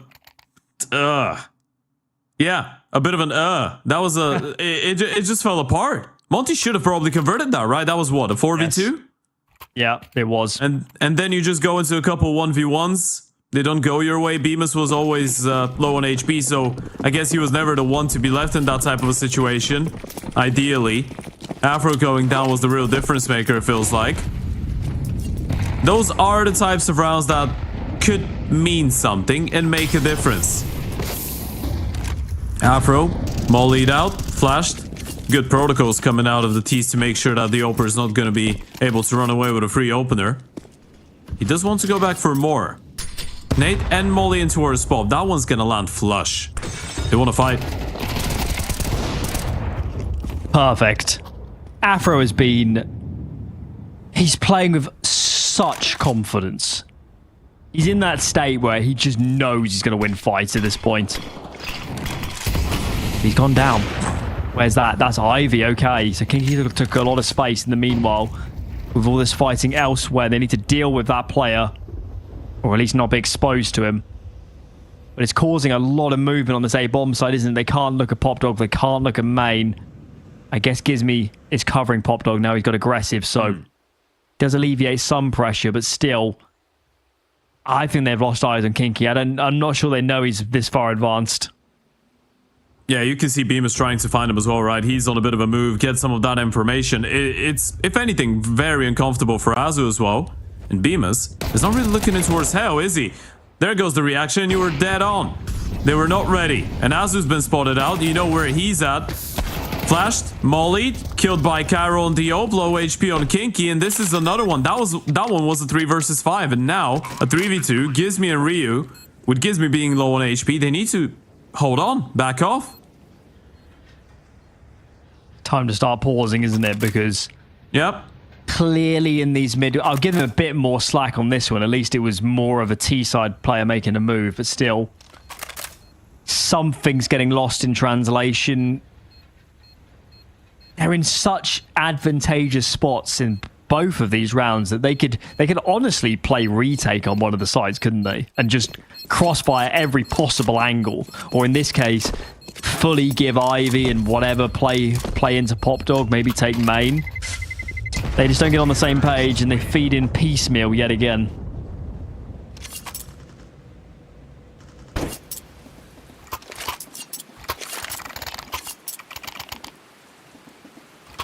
Now this is starting to look like an interesting map of Counter-Strike, folks. Money's out for the CT side. They've lost the 4v2 and they've lost the 5 versus 3 in back-to-back buy rounds. This game could have been over, probably should have been over.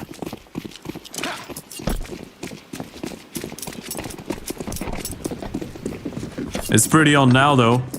3 rounds the difference. This one just the hero M4s between Gizmi and Ryu. And Ryu's gonna try and get something. He's got the support of one of the ESPs. White Swing comes in. Rifle 1, make it a double. This is not too bad, especially if Apparel's somehow able to get out of here with the rifle. Is indeed. And wow, Azu at range? I don't know if... Did Bemis even pepper him up? I'm not sure he did. Either way. Cast our eyes now to this A-bomb site. Gizmi's here. Gizmi with a heck of an off angle collects it. And despite the lesser weaponry, this is looking very, very good for this CT side. They're well spread. Then he pushes the smoke. Does Azu get a read on this? He starts to clear. He looks behind himself very briefly there for a moment.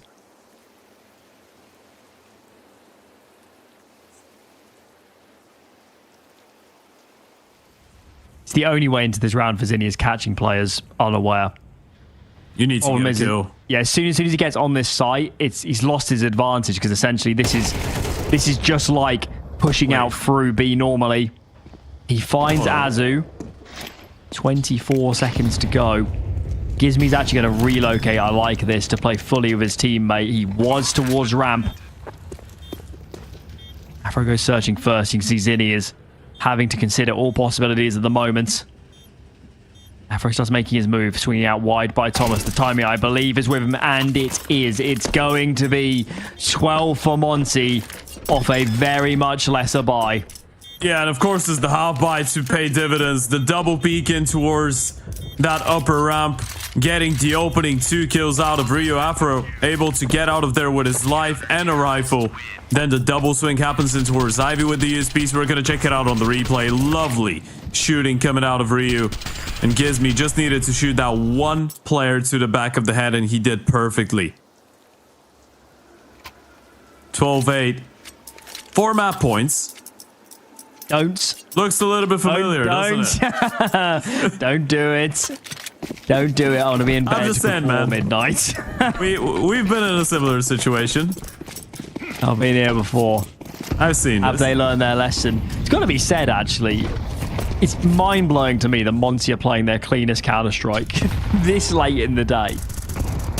Of all the games. I mean, they're getting their cleanest win. I don't know about playing your cleanest Counter-Strike, but you're getting your cleanest win. And Bemis and Afro, massive credit. 44 kills, 19 deaths, 20 deaths. Just as you praise him. Falls by the wayside.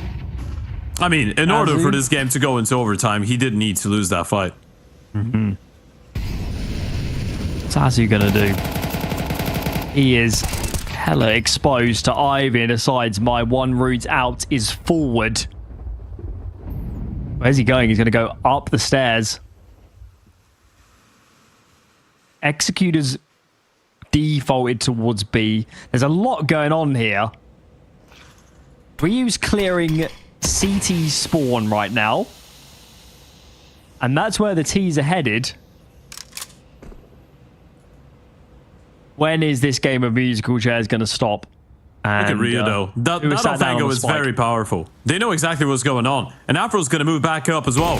Oh, actually going for the peak. That's a little bit risky. Afro's going to go down for it. Ryu needs more than one. There goes the first one. Tries to hold the spray. Damage done. Goes for the repeat. Kairo's there with the open. Another refrag coming in, but there's an M4 in close proximity. And are you ready for that position out of Gizmi? There goes one. Make it a double. Low HP makes the job easy, and the time is running out. Executor just doesn't have it.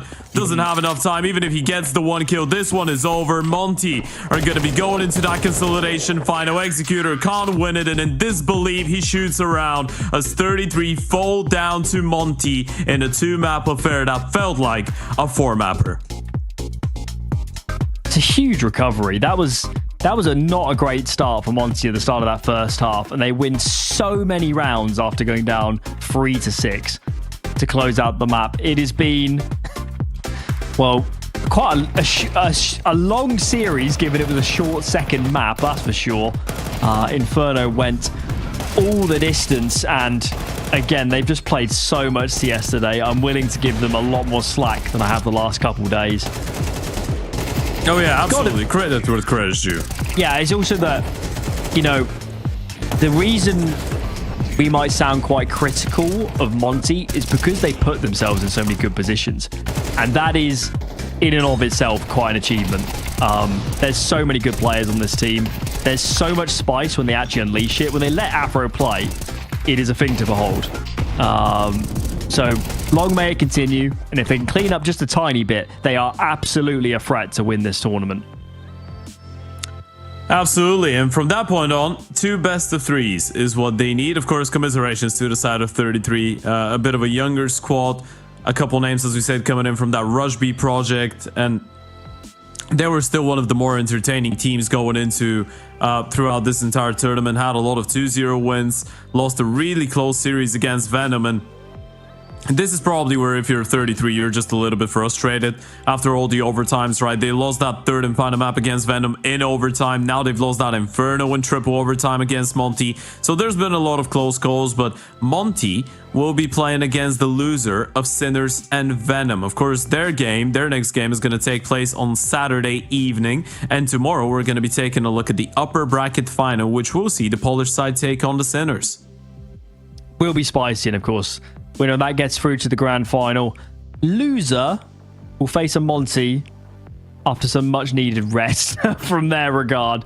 They're going to need that. Either way, that wraps us up for the evening here in Europe. There are, of course, other regions to be played, so stick around on the ESL CS channel. I'm sure those will be played out soon enough. Either way, that is EU done and dusted. And we'll be back tomorrow with the aforementioned Sinners versus Venom upper bracket final.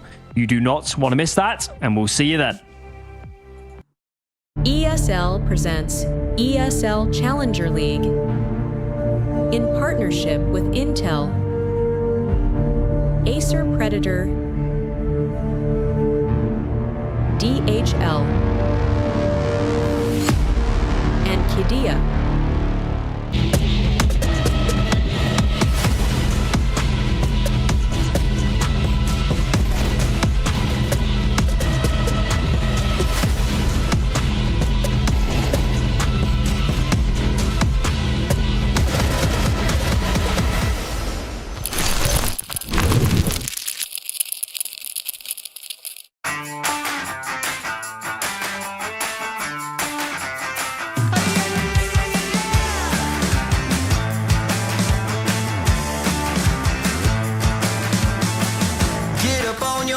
This is a shakedown.